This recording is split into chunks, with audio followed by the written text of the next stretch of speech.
கர்த்தருடைய பரிசுத்த நாமத்துக்கு மகிமை உண்டாவதாக.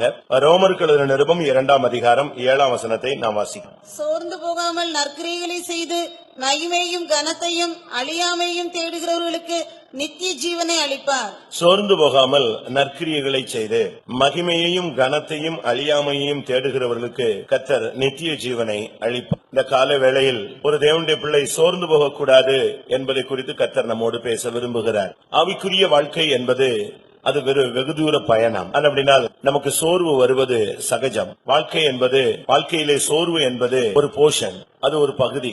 ஒவ்வொரு காலகட்டத்தில ஒவ்வொரு மனிதனை அது சந்திக்கும் ஒரு சக்தி. ஏனென்றால் இந்த விசுவாச வாழ்க்கை ஒரு நடுக்கடல் பயணம் என்று சொல்லுவார்கள். நடுக்கடலில கரையிலிருந்து பயணப்பட்டு தொடங்கும் போது நன்றாக இருக்கும். ஒரு குறிக்கப்பட்ட கிலோமீட்டர்களுக்கு அப்பால் போன பின்பு கரையும் தெரியாது, என்டர்டெயின்மெண்ட்டுக்கும் ஒண்ணுமே இருக்காது, வெறும் தண்ணீரும் ஆகாயமும் மட்டும்தான் தெரியும். இந்த பார்த்த முகத்தையே திரும்ப திரும்ப இந்த கப்பலில் பார்த்து விரக்தியின் உச்சகட்டத்துக்கு தான் மனிதன் செல்வான். ஏனென்றால் விசுவாச பாதையும் கூட ஒரு நடுக்கடல் பயணம். இதே விசுவாசிகள், இதே ஊழியர்கள், இதே உபதேசம், இதே பாதை, இதே போராட்டம், இதே பிரச்சனை, இவைகளை காணும் பொழுது நம்மில் கூட அநேகருக்கு சோர்ந்து போகிற தன்மைகள் வருகிற. உம்முடைய கரத்தின் நிமித்தம்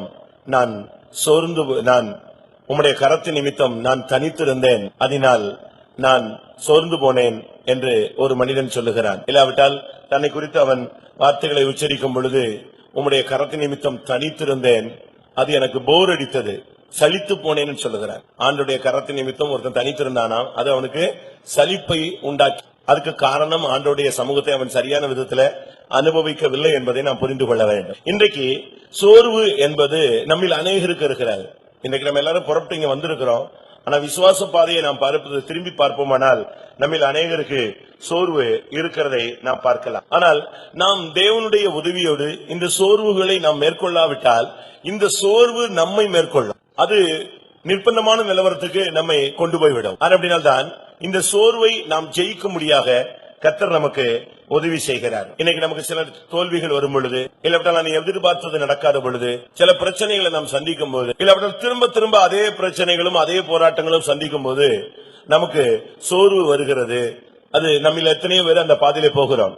இன்னைக்கும் கூட இந்த ஆராதனையில கர்த்தர் இந்த மெசேஜ் கொடுப்பதின் நோக்கமே நம்மில் அநேகர் பல பாதைகளில் சோர்ந்து போயிருக்கிறோம். அதை தவிர்க்கும்படியாகத்தான் கர்த்தர் நம்முடைய மத்தியிலே கடந்து வந்திருக்கிறார். நீங்கள் கேட்கலாம், ஏன் மறுபடி இதே பாதை, இது என்னமாய் முடியும், இதனுடைய முடிவு என்ன என்கிற ஒரு கேள்விகள் உங்களுக்குள்ளே உண்டாகலாம்.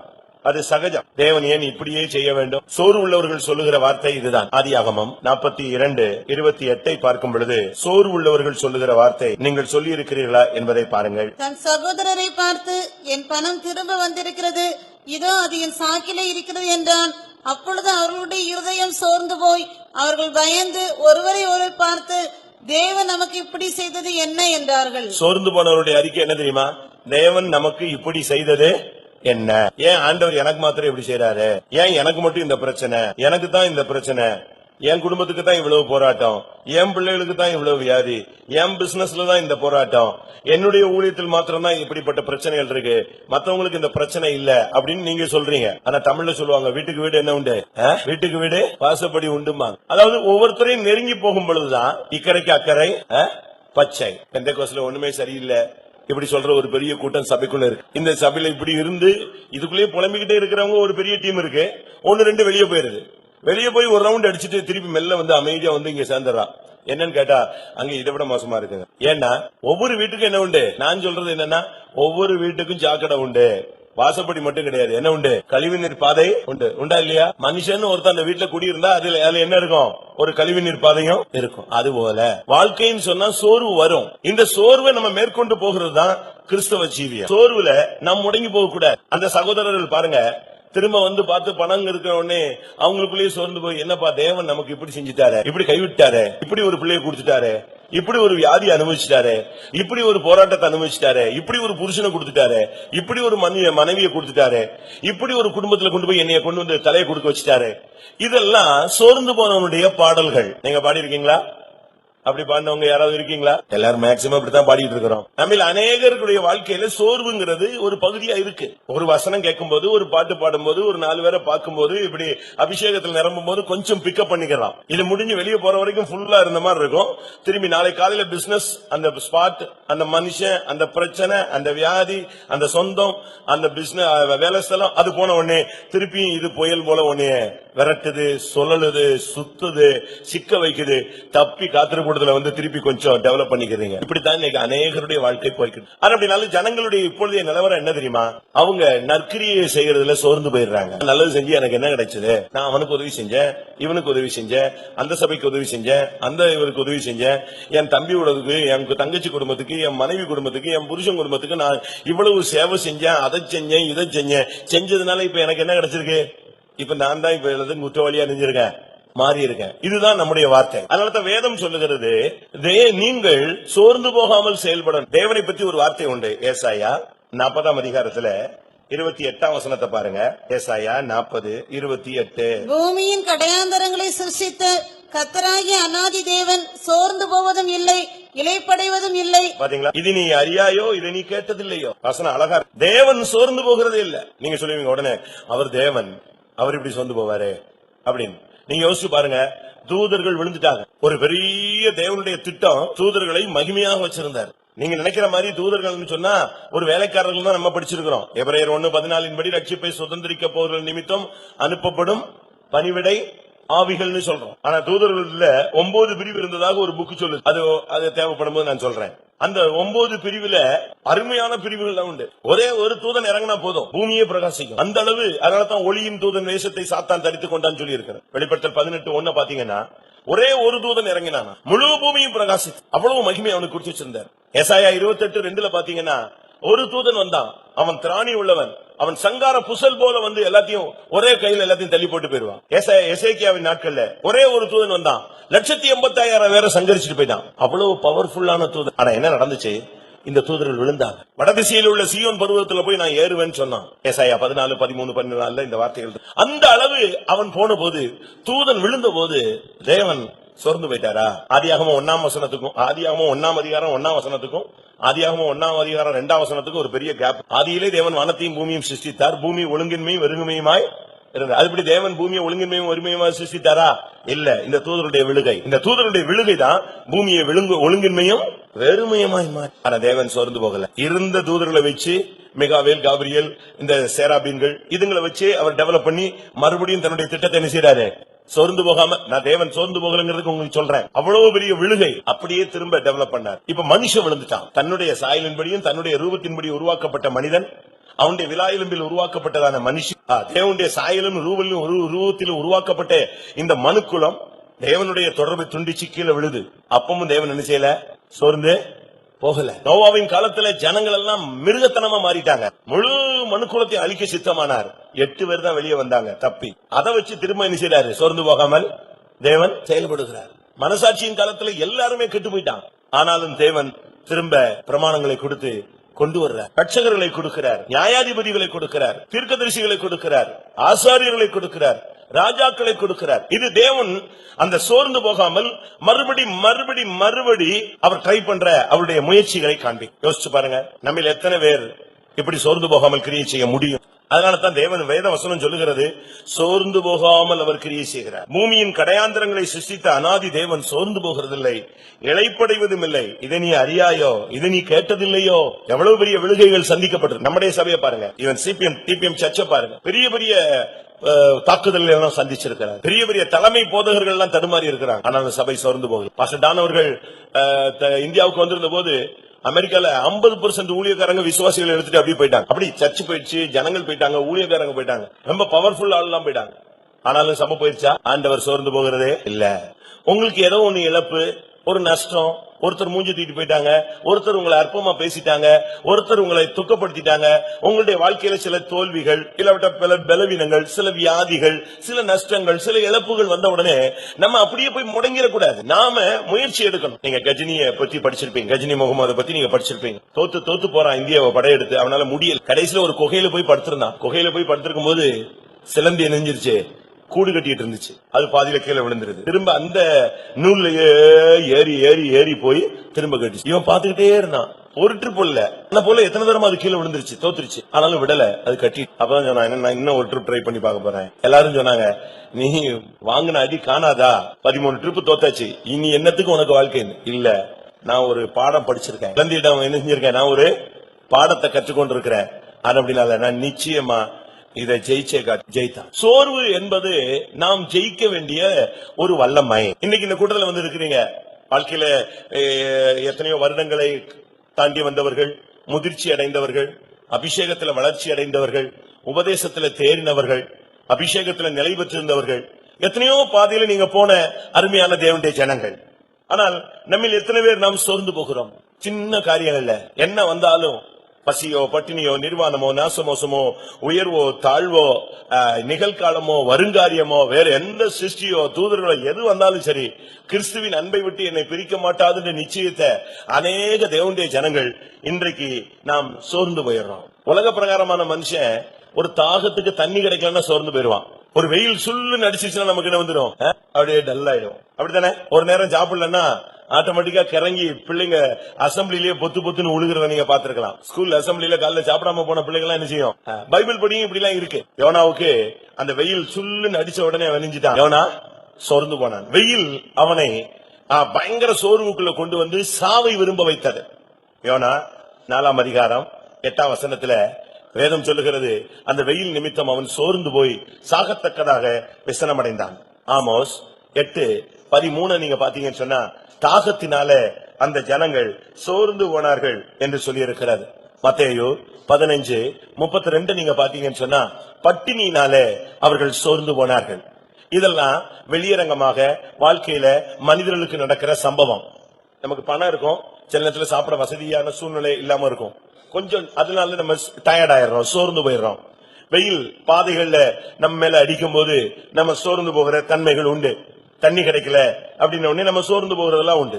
ஆனா இந்த சோர்வை பத்தி நான் இப்ப பிரசங்கம் பண்ண வரல. தாகத்துக்கு தண்ணி இல்ல அப்படின்னா கொஞ்ச நேரம் கழிச்சு தண்ணி குடிச்சுட்டா நெஞ்சிருவான், பிக்கப் ஆயிருவான். வெயில் நிழல்ல போட்டா அந்த தெம்பு வந்துடும். பட்டினி சோறு சாப்பிட்டா முகம் மாறிடும், தெளிவாயிரும். ஆனா ஆவிக்குரிய ஜீவியத்தில் நம்மில் அநேகர் பல விதங்கள்ல சோர்ந்து போகிறார்கள். அதுக்கு காரணம் என்ன? ஏன் ஜனங்கள் சோர்ந்து போகிறார்கள்? அதை நாம் விளங்கிக் கொள்ள வேண்டியது அவசியம். சங்கீதம் 39:10, 39ஆம் சங்கீதம் 10. என்னிலிருந்து உம்முடைய வாதையை எடுத்து போடும், உமது கரத்தின் அடிகளால் நான் சோர்ந்து போனேன். என்னிலிருந்து உம்முடைய வாதையை எடுத்து போடும், உம்முடைய கரத்தின் அடிகளால் நான் சோர்ந்து போகிறேன். ஆண்டவருடைய அடிகள் ஒரு மனிதனுக்குள்ள வரும்போதுதான் ஆவிக்குரிய ஜீவியத்துல சோர்ந்து போறான்.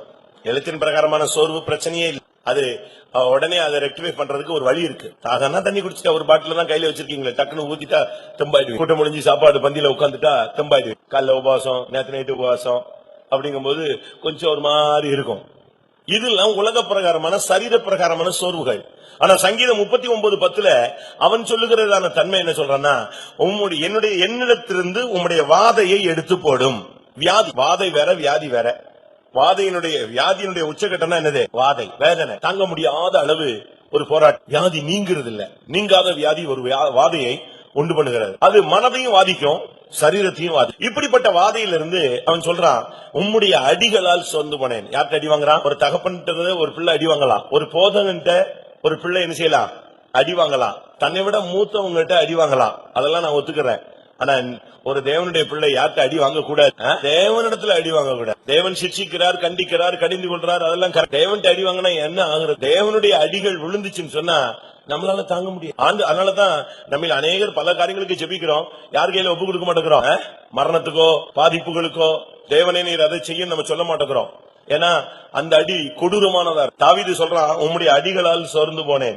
ஏன்? அவனுடைய வாழ்க்கையில வந்த அடிகள் என்ன? இவன் உரியாவின் மனைவியை தனக்காக எடுத்துக்கொண்டான், உரியாவை கொன்று போட்டான். இப்ப ஒரு குழந்தை பிறக்குது, பைபிள் சொல்லுது அந்த பிள்ளையை தேவன் அடித்தார்னு பைபிள் சொல்லு. அது ஒரு பச்சை குழந்தை, பிஞ்சு, பாவமறியாத ஒரு குழந்தை, இப்பதான் உலகத்துக்குள்ள வந்திருக்கு. ஆனா தேவனுடைய கரம் யார் மேல இறங்குச்சு? அந்த பிள்ளையின் மேல இறங்குச்சு. பைபிள் சொல்லுது அந்த குழந்தை கேவலமா இருந்ததா, அதாவது ஒரு அழகே இல்ல. தாவீது எவ்வளவு அழகான ஆள் தெரியுமா? தாவீது சாதாரண ஆள் கிடையாது. சிவந்த மேனியும் அழகிய கண்களும் நல்ல ரூபம் உள்ளவனா இருந்த ஒரு மனுஷன், ரொம்ப அழகா இருப்பான். ஆனா இப்ப அவனுக்கு பிறந்த பிள்ளை எப்படி இருந்துச்சு? கர்த்தர் அடிச்சதுனால கேவலமா இருந்துச்சு. இந்த அடிகள் பட்ட போது அப்படியே உட்கார்ந்து அழுதான், உபவாசம் போட்டான், கண்ணீர் விட்டான். அந்த அடிகள் அவனை சோர்ந்து போயிட்டான். ஆண்டவரே, இந்த அடிகள் என்னால தாங்க முடியாது. ஜனங்களை என்ன சொன்னான்? அன்றைக்கு தூதன் உருவின பட்டயத்தோடு இறங்கி நின்றான். 70,000 பேர் செத்தார்கள். அது கர்த்தருடைய அடி. அப்படியே சோர்ந்து போயிட்டான். ஆண்டவரே, நான் தான் தப்பு பண்ணிட்டேன், உரியாவின் விஷயத்துல நான் தான் தப்பு பண்ணிட்டேன். இப்பவும் சொல்றான், நான் தானே தவறு செஞ்சேன், அந்த ஆடுகள் என்ன செஞ்சது? இப்ப அந்த அடி அவனை சோர்ந்து போக வைத்து. இப்பொழுது அதுக்கு பிறகு அவனுடைய வாழ்க்கையில பாருங்க, அவன் சொந்த பிள்ளை அவனை விரட்டுறான். அவனுடைய கற்பப்பிறப்பான பிள்ளை அவனை கொல்லணும்னு விரட்டுறான். அது அவனுக்கு ஒரு அடி. சரியான பாடத்தை கற்றுக்கொண்டார். அருமையானவர்களே, இன்றைக்கு நம்ம எத்தனை பேர் கர்த்தரிடத்திலிருந்து நாம் நன்மையை பெறாமல் தீமையை பெற்றுக் கொண்டிருக்கிறோம்? இந்த வாழ்க்கை முடிந்த பின்பு நீங்கள் நியாய தீர்ப்பை பெற்றுக் கொள்ளக்கூடாது. நியாயம் தீர்க்கிற சிங்காசனத்தில் நீங்கள் உட்கார்கிறவர்களாய் மாற. எல்லாவற்றையும் விட்டு உம்மை பின்பற்றினோமோ என்று பேதுரு கேட்ட பொழுது கர்த்தர் சொன்னார், நீங்கள் இஸ்ரவேலின் 12 கோத்திரங்களை நியாயம் தீர்க்கிறவர்களாக மகிமையுள்ள சிங்காசனத்தில் என்ன செய்வீர்கள்? வீற்றிருப்பீர்கள் சொன்னார். இந்த பாதையிலே போய் நீங்கள் நியாயம் தீர்க்கப்பட போகிறீர்களோ? இந்த பாதையில் போய் நியாயம் தீர்க்க போகிறீர்களோ? இதை நீங்கள் நிதானிக்க வேண்டிய நேரம் இதுதான். இவ்வளவு எத்தனை வருஷம் நீங்க கர்த்தருக்காக ஜீவிச்சுட்டு கர்த்தத்தை அடிபட போறீங்களா? இல்லாவிட்டால் கர்த்தரோடு நீங்கள் சிங்காசனத்தில் உட்கார்ந்து ஆளுகை செய்ய போகிறீர்களா? இதை நிதானிக்க வேண்டிய நேரம் இதுதான். இல்லாவிட்டா இந்த பாதையிலேயே நாம் செஞ்ச தண்டனையா, நாம் செஞ்ச தவறுக்கு தண்டனை வாங்கி அடிபட்டோம் சொன்னா நம்ம சோர்ந்து போயிடுவோம். நமக்கு மனசாட்சி செத்து போயிடும், மனசாட்சி மழுங்கி போயிடும், மனசாட்சியில சூடு உண்ட பொய்யராய் மாறுவோம். தாவீது ஒரு காலத்துல சின்ன தவறு செஞ்ச உடனே அவனுடைய ஹார்ட் பீட் ஜாஸ்தியாச்சு. அந்த சவுலுடைய சால்வையின் தொங்கலை அறுத்த பொழுது அவனுடைய மனது என்ன செஞ்சது? அடித்துக்கொண்டே இருந்தது. ஆனா அடுத்தவன் மனைவியை எடுக்கும் போது மனசு அடிக்கல, அவனை கொன்னான். யுத்தத்துல முன்னணியில போய் நிக்க வச்சு கொல்றதுக்கு லெட்டர் யார் கையில கொடுத்து விடுறான்? எவ்வளவு பெரிய கொடூரமானது! ராஜா ஒரு செய்தி கொடுக்கிறாருன்னு அவன் அதை மறைச்சு அழகா ஒழிச்சு ரொம்ப பாதுகாப்பா கொண்டு போய் தளபதி என்ன செய்யறாரு? கொடுக்கிறாரு. தளபதி வாங்கி பாக்குறான், ராஜாட்ட இருந்து செய்தி வந்திருக்கு. அதுல சொல்லிருக்கு, லெட்டர் கொண்டு வந்த இந்த உரியாவை யுத்தத்தின் முன்னணியில் நிறுத்தி கொன்றுவிடு. எப்படி இருக்கும் இது? யாராவது செய்வானா? தரங்கட்ட ஒரு விசுவாசியினுடைய செயல் அல்லவா? உலக மனுஷன் கூட இப்படி செய்ய மாட்டான். முன்னால நிக்காத, மூஞ்சில முடிக்காத, ஓடிப்போன்னு சொல்லி துரத்தி வேணா விடுவானே தவிர, இவன் பாருங்க அவங்க கையிலேயே அழகா லெட்டர். கொலை சாசனம், ஜோயல் அவர்கள் சொல்வார், மரண சாசனத்தை யார் கையிலேயே கொடுக்கிறான்? மரண சாசனம், அது மரண சாசனத்தை யார் கையிலே கொடுத்து விடுறான்? கொல்லப்படக்கூடியவங்க கையிலேயே கொடுத்து விடுறான். நீ இவனை கொன்றுன்னு சொல்லி திருப்பி எப்படி அடி விழாம இருக்கும்? நம்ம நினைக்கிறோம் ஒரு சிலர் எல்லாம் கர்த்தர் ஏன் அடிக்கிறாரு, இப்படி ஆயிட்டாங்களே, அப்படி ஆயிட்டாங்களே, அப்படி பண்ணிட்டாங்களே, அவங்க குடும்பம் சீரழிஞ்சு போச்சு, சிந்திச்சு போச்சு, யாரும் ஜெபிக்கலையோ, உதவி செய்யலையோ, தூக்கி விடலையோ, ஊழியக்காரங்க கை கொடுக்கலையோ. இங்க ஏதோ ஒரு காரியம் இருக்கு. தேவன் ஒரு பையனை ஒருத்தனை சாதாரணமா அடிப்பாரா? இந்தியாவுடைய சட்டமே ஒரு குற்றவாளி தப்பி போகலாம், ஆனா நிரபராதி என்ன செய்யக்கூடாது? தண்டிக்கப்படக்கூடாது. அதான் இந்தியன் கான்ஸ்டிடியூஷன். அப்படி இருக்கும்போது பரலோகத்தில் இருக்கிற கவர்மெண்ட் தேவன் எப்படி இருப்பாரு? அவர் நியாயம் செய்யாமல் இருப்பாரோ? அப்ப தேவன் உன்னை அடிக்கிறாரு, என்னை அடிக்கிறாரு அப்படின்னா அதுக்கு காரணம் இருக்கு. ஒரு விதத்துல நம்மை நேசிக்கிறார். தகப்பன் சிட்சியாத புத்திரன் உண்டு. கர்த்தர் எவனை சிட்சிக்கிறாரோ அவனின் மேல் அவர் என்ன செய்கிறார்? அன்பு கூறுகிறார். கரெக்ட். அப்படி அடி வாங்கும் போது நீங்க சோர்ந்து பின்வாரி போயிடக்கூடாது. நீ தாழ்த்தணும், நான் தான் ஆண்டவரே தப்புட்டேன், இந்த அடி நியாயம்தான், நான் இப்படி செஞ்சிருக்க கூடாது. அதனாலதான் தீர்க்கதரிசன புத்தகத்துல ஒரு வார்த்தை இருக்கு, இது நான் சகிக்க வேண்டிய என்னுடைய நோய். இந்த நோய் வந்ததுக்கு எனக்கு காரணம் தெரியும். கரெக்ட், நான் சகிச்சுக்கிறேன், நான் இனிமே இப்படி செய்ய மாட்டேன். நாம தேவனுடைய அடிகள் வரும்பொழுது சோர்ந்து போக கூடாது. ஏன் அடிச்சாரு? ஒரு தகப்பன் சரியான ஒரு ஜட்ஜ்மெண்ட் பண்ணாம அடிச்சிடலாம். ஒரு தாய் ஏதோ ஒண்ணு நினைச்சிட்டு அடிச்சிடலாம். ஒரு அண்ணனோ தம்பியோ தவறான கணிப்பில உங்களை தண்டிச்சிடலாம். ஒரு டீச்சர் கூட திரும்பி எழுதிட்டு இருப்பார், திரும்பி பார்க்கும்போது கத்தனை பையன் சும்மா இருப்பான், எவனோ ஒருத்தன் பேசிட்டு இருப்பான், அவனை போட்டு சாத்து. நான் அப்படி எல்லாம் ஸ்கூல்ல அடி வாங்கியிருக்கேன். அவர் எழுதிட்டு இருப்பாரு, இவன் எவனாவது ஓய்யுமா, அவர் திரும்புவாரு, நாங்க யாராவது உட்கார்ந்து என்னதையா பேசிட்டு இருப்போமா, நம்ம தான் கத்திட்டோம்னு சொல்லிட்டு வந்து அடிச்சு விடுவாங்க. இதெல்லாம் தவறான கணிப்பு. ஆனா தேவனுடைய கணிப்புல என்ன கிடையாது? தேவனுடைய கணிப்புல என்ன இருக்காது? அவருடைய தராசு ஒரு இம்மி கூட அசையாது. அவர் அடிக்கிறாருன்னு சொன்னா நம்ம சரிப்படுத்திக் கொள்ளணும். ஒன்றை நீங்க புரிஞ்சுக்கணும், ஆண்டவர்ட்ட இருந்து அடி வருதுன்னா ரைட்டு, கர்த்தர் நம்ம என்ன செய்யறாரு? நேசிக்கிறார். தேவன் என்னை சிட்சிக்கிறார். நான் அப்படி நீங்க ஒப்பு கொடுத்தீங்கன்னா நீங்க சோர்ந்து போக மாட்டீங்க. இதை விட்டுவிட்டு இவன் சொல்றான், என்னிடத்திலிருந்து உங்களுடைய வாதையை எடுத்து போடும், உங்களுடைய அடிகளால் நான் சோர்ந்து போகிறேன். ஒரு சிலருக்கு அடிக்கலாம் வேண்டாம், வார்த்தை சொன்னா போதும், அதோட பெட்டி தூக்கிடுவான். சபையும் வேண்டாம், சாஸ்திரம் வேண்டாம், ஒண்ணுமே வேண்டாம், கிளம்பி போயிடும். வார்த்தைகளில் சோர்ந்து போகிற ஒரு டீம் இருக்கு. நீதிமொழிகள் 3:11. என் மகனே, நீ கர்த்தருடைய சிட்சையை அற்பமாக எண்ணாதே, அவர் கடிந்து கொள்ளும் போது சோர்ந்து போகாதே. அவர் கடிந்து கொள்ளும் போது கர்த்தருடைய வார்த்தையை அற்பமா எண்ணாதே. அவர் கடிந்து கொள்ளும் போது அவருடைய சிட்சையை நீ அற்பமா எண்ணாதே. நம்மில் அநேகர் தேவனுடைய கடிந்து கொள்ளுதல நம்ம ஏற்றுக்கொள்றது இல்ல. ஒரு சகோதரிட்ட கேட்கிறேன், உன்னை நான் உடைக்கிறதுக்கு என்கிட்ட ஒப்பு கொடுக்குறியா? நீ தப்பு செய்யும் போது நான் கண்டிப்பேன், 4 பேர் முன்னால கண்டிப்பேன். வேண்டாம் வேண்டாம், அப்படி ஒண்ணு என்னை கவலைப்படுத்த வேண்டாம். நம்மள அநேகர் கண்டிக்கிறது விஷயத்துல, கடிந்து கொள்ற விஷயத்துல ரொம்ப யோசிக்கிறோம். ஆனா பைபிள் சொல்லுது, தீமோத்தேயுல சொல்லி இருக்கிறது, தீமோத்தேயுலயா நிருபங்கள்ல அழகா சொல்லி இருக்கு, எல்லாருக்கும் முன்னால கடிந்து கொள். ஒருத்தன் தவறு பண்ணிட்டான்னா அவன் தோலை எல்லாரும் முன்னாலே வச்சு உரி, அப்பதான் மத்தவனுக்கு என்ன உண்டாகும்? பயம் உண்டாகும். 1 தீமோத்தேயு 5:20. மற்றவர்களுக்கு பயம் உண்டாகும்படி பாவம் செய்தவர்களை எல்லாருக்கும் முன்பாக கடிந்து கொள். எல்லாருக்கும் முன்னால கடிந்து கொள். நம்ம மற்றவங்க நம்மளை தண்டிக்கிறதுக்கு, கண்டிக்கிறதுக்கு நம்ம இடம் கொடுக்கணும். நம்மள யாருமே சரிப்படுத்தலன்னா யாரு சரிப்படுத்துறது? உன் மனைவி உன்னைய கண்டிக்க முடியாது, உன் புருஷன் உன்னைய கண்டிக்க முடியாது, உங்க பெற்றோர்கள் உன்னை கண்டிச்சு வளர்க்கல, யாருமே கண்டிக்கலன்னா எப்படி? ஒரு சில டீச்சர்ஸ் பிள்ளைகளை கண்டிப்பாங்க, உடனே பெற்றோர்கள் என் பிள்ளை நீங்க அடிக்க கூடாதுமா. கண்டிக்க கூடாதுன்னு சொல்லிட்டாலே அது கட்டுப்பாடற்ற ஒரு வாழ்க்கை. காட்டுக்கழுதையை தன்னிச்சையா திரிய விட்டவன் யார்? வேதம் சொல்லுகிறது, என் கடிந்து கொள்வதற்கு நீ கீழ்ப்படி, நான் உன்னை அபிஷேகம் பண்ணுவேன்னு சொல்ற. நீதிமொழிகள் 1:23. நீதிமொழி 1:23. என் கடிந்து கொள்ளுதலுக்கு திரும்புங்கள், இதோ என் ஆவியை உங்களுக்கு அருளுவேன், என் வார்த்தைகளை உங்களுக்கு தெரிவிப்பேன். நீ கடிந்து கொள்ளுதலுக்கு இடம் கொடுக்கும் பொழுது உன்னை கண்டிச்சு, உன்னை சிரிச்சித்து, உன்னை ஏசி, உன்னுடைய இருதயத்தை காயப்படுத்தி, குத்தி கிழிச்சு, உனக்கு ஒரு மனம் திரும்புதலையும் மனஸ்தாபத்தையும் கொண்டு வர பிரயாசப்படும் போது நீ அதுக்கு தாழ்த்தி ஒப்பு கொடுத்து, நீதிமான் என்னை தயவாய் குட்டி கடிந்து கொள்ளட்டும், அது என் தலைக்கு எப்படி இருக்கும்? எண்ணெயை போல் இருக்கும்னு நீ உன்னை சரி, தப்புதான், நான் ஒத்துக்கிறேன், நான் பேசி, இப்படி நீ கடிந்து கொள்வதை ஏற்றுக்கொண்டால் உனக்கு சோர்வு வராது. நீ என்னை எப்படி கண்டிக்கலாம், என்னை எப்படி தண்டிக்கலாம், என்னை மாத்திரம் எப்படி செய்யலாம், நான் மட்டும் அவ்வளவு இலக்காரமா போயிட்டனா, நான் மட்டும் தான் தாழ்ந்து போயிட்டனா, அவனுக்கு ஒண்ணுமே கேட்கல, அவனும் ஒண்ணுமே பண்ணல, என்னை மட்டும் தான் இப்படி பண்ணிட்டாங்க அப்படின்னு சொல்லி நீங்க எதிர்க்கும் பொழுதுதான் உங்களுடைய வாழ்க்கையில சோர்வு வருகிறது. அதனால தான் சொல்லுங்க, மகனே என் கடிந்து கொள்ளுதலை ஏற்றுக்கொள், என் வார்த்தைகளை நீ அற்பமா எண்ணாதிருப்பாயாக. வார்த்தைகள் கடிந்து கொள்ளுதல், கடிந்து கொள்ளும் போது நீங்க இடம் கொடுக்கணும். ஒரு சிலருக்குலாம் பெற்றோர்கள் கடிந்து கொள்றது ஏற்றுக்கவே முடியாது. ஒரு சிலருக்கு பிரசங்கம் கொஞ்சம் ஹாட்டா இருந்தாலே உடனே ஜனங்கள் ஓடிடுவாங்க, புதிய ஜனங்கள் வர்றாங்க, இவங்களுக்கு புதிய ஆத்துமாக்களை பத்தி கவலையே இல்ல. அப்படி கிடையாது. இன்னைக்கு சில பள்ளிகள் பாருங்க எவ்வளவு ஸ்ட்ரிக்டா வச்சிருக்காங்க, சில கல்லூரிகள் பாருங்க எவ்வளவு ஸ்ட்ரிக்டா இருக்கு. நீங்க கரெக்டா எங்கதான் கொண்டு போய் சேர்க்கறீங்க? பணமும் ஜாஸ்தி, ஃபீஸும் ஜாஸ்தி, கண்டிப்பும் ஜாஸ்தி. ஆனா நீங்க எங்கதான் கொண்டு போய் சேர்க்கறீங்க? அங்கதான் கொண்டு போய் சேர்க்கறீங்க. அதை பத்தி உங்களுக்கு ஒரு ஆசை இருக்கு. ஆனா தேவன் கண்டிக்கும் போது நீங்க ஒத்துக்கிறது இல்ல. என் கடிந்து கொள்ளுதலுக்கு நீங்கள் சோர்ந்து போக. ஆண்டவர் அடிபடும் பொழுது, ஆண்டவர்கிட்ட அடி விழுதுன்னா நீங்க உட்காரணும், ஆண்டோடைய சமூகத்தில் உட்கார்ந்து, ஆண்டவரே ஏன் இப்படி ஆயிடுச்சு, நான் இப்படி பண்ணிட்டேன் சுவாமி, நான் தான் தவறு செஞ்சேன், என் தகப்பன் குடும்பம் தான் தப்பு செஞ்சிருச்சுன்னு நீங்க தாழ்த்தி ஒப்பு கொடுத்து நீங்க தேவனுடைய கரத்துல விழுந்தீங்கன்னா தப்பிட்டீங்க. இல்ல ஆண்டவர் என்ன அடிச்சிட்டாரு, என்ன அப்படி பண்ணிட்டாரு, இப்படி பண்ணிட்டாரு, அது பண்ணிட்டாரு, இது பண்ணிட்டாரு, கையை விட்டுட்டாரு, என்னோட பேசுறது, இப்படி நீங்க ஒதுங்குனீங்கன்னா ஒரு சோர்வின் ஆவி உனக்குள்ள உன்னை வெளியே இழுக்கிறதுக்கு ட்ரை பண்ணும். தாவீது ஒரு கட்டத்துல அடிகளினால் சோர்ந்து போனான், ஒரு கட்டத்துல வார்த்தையினால் சோர்ந்து போனான். இப்ப உள்ள தீர்க்க தரிசனம் மாதிரி இல்ல, அப்ப தீர்க்க தரிசனம் கிடையாது. இப்ப உள்ள தீர்க்க தரிசனம் இன்னைக்கு கேட்டீங்களா, எப்படிப்பட்ட தீர்க்க தரிசனம்? இன்னைக்கு உள்ள தீர்க்க தரிசனங்கள்லாம் எப்படி? இப்ப உள்ள தீர்க்க தரிசனம்லாம் சும்மா அப்படி மேல் பூச்சான தீர்க்க தரிசனங்கள். அன்னைக்கு உள்ள தீர்க்க தரிசனங்கள்லாம் அப்படி கிடையாது.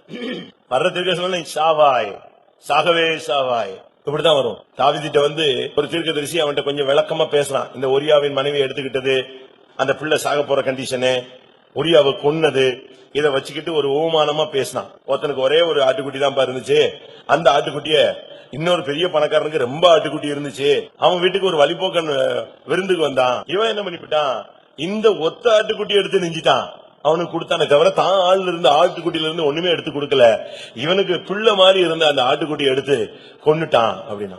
தாவீதுக்கு அதை கேட்ட உடனே மூஞ்சில செவந்து டென்ஷன் ஆகி, யார் அவன், அவனை இப்பமே கொன்று அப்படின்னா சொன்ன உடனே இவன் என்ன டென்ஷன் ஆகிறான்ட்டு வெளியே நிச்சு ஓடல. தீர்க்கதரிசி சொன்னா, வேற யாரும் இல்ல ராஜாவே, நீயே அவன் அப்படின்னு. அப்படியே செத்துட்டான். அங்கே பாதி சாவு அன்னைக்கு தாவீதுக்கு வந்துருச்சு. அப்படியே தலைய குனிஞ்சி வெக்கப்பட்டு உட்காந்து, நீங்க என்ன எப்படி செய்வீங்க? போயா நீ தீர்க்கதரிசனம் பெருசா சொல்லிட்ட, போ வெளியே, அப்படித்தானே சொல்லுவோம். அப்படிதான் நம்ம தீர்க்கதரிசனம் துரத்தி விடுவோம். அன்னைக்கு உள்ள தீர்க்கதரிசனம் அப்படித்தான் இருந்துச்சு. ஒரு ராஜா கீழே விழுந்து சீரியஸ் ஆயிட்டான். தன்னுடைய வேலைக்காரனை அனுப்பி, நீ இந்த இடத்துல பாகால் சேபுன்னு ஒரு கோயில் இருக்கு, அங்க போய் கேட்டு வா, நான் பிழைப்பனா பிழைக்க மாட்டானான்னு கேளுங்க. இவன் போய்கிட்டு இருக்கும்போது எலியா குறுக்க வந்துட்டான், எங்க போறீங்க? இல்ல ராஜா கீழே விழுந்து சீரியஸா இருக்காரு, பாகால் சேபுல் இடத்துல விசாரிக்க சொன்னாரு. ஆஹா, அப்ப இஸ்ரவேல்ல தேவன் இல்ல, ராஜா எங்க போவாரு? விக்கிரகத்திட்ட போறாரா? சரி, இப்ப நான் சொல்றத திருப்பி போய் சொல்லு, கர்த்தர் சொல்றாருன்னு. என்ன சொல்லணும்? நீ ஏறின கட்டுல இருந்து இறங்கவே மாட்டாயின்னு சொல்லு. எப்படி இருக்கும் தீர்க்க தரிசனம்? அவங்க போய் சொன்னாங்க, நீங்க நாங்க என்ன போயிட்டு வந்துட்டீங்களா, நான் சோமாயிருவேன் கேட்டா, போறதுக்குள்ளே ஒருத்தன் குறுக்க வந்துட்டான். என்ன சொன்னான் அப்படின்னா, அவன் சொல்றான், கர்த்தர் சொன்னாரு நீ ஏறின கட்டுல இருந்து என்ன செய்ய மாட்ட, இறங்கவே மாட்டான். அப்படியே அவன் கேட்டான், யார் எப்படி இருந்தான் அப்பன்னு சொல்றான். அவன் ஒட்டகமயிறு கூட வச்சிருந்தான், ஒரு வார் போட்டிருந்தான். ரைட்டு. அப்ப திஸ்பியனாகி எலியாதான். அப்ப நான் சாகிறது நிச்சயம், செத்துருவேன்.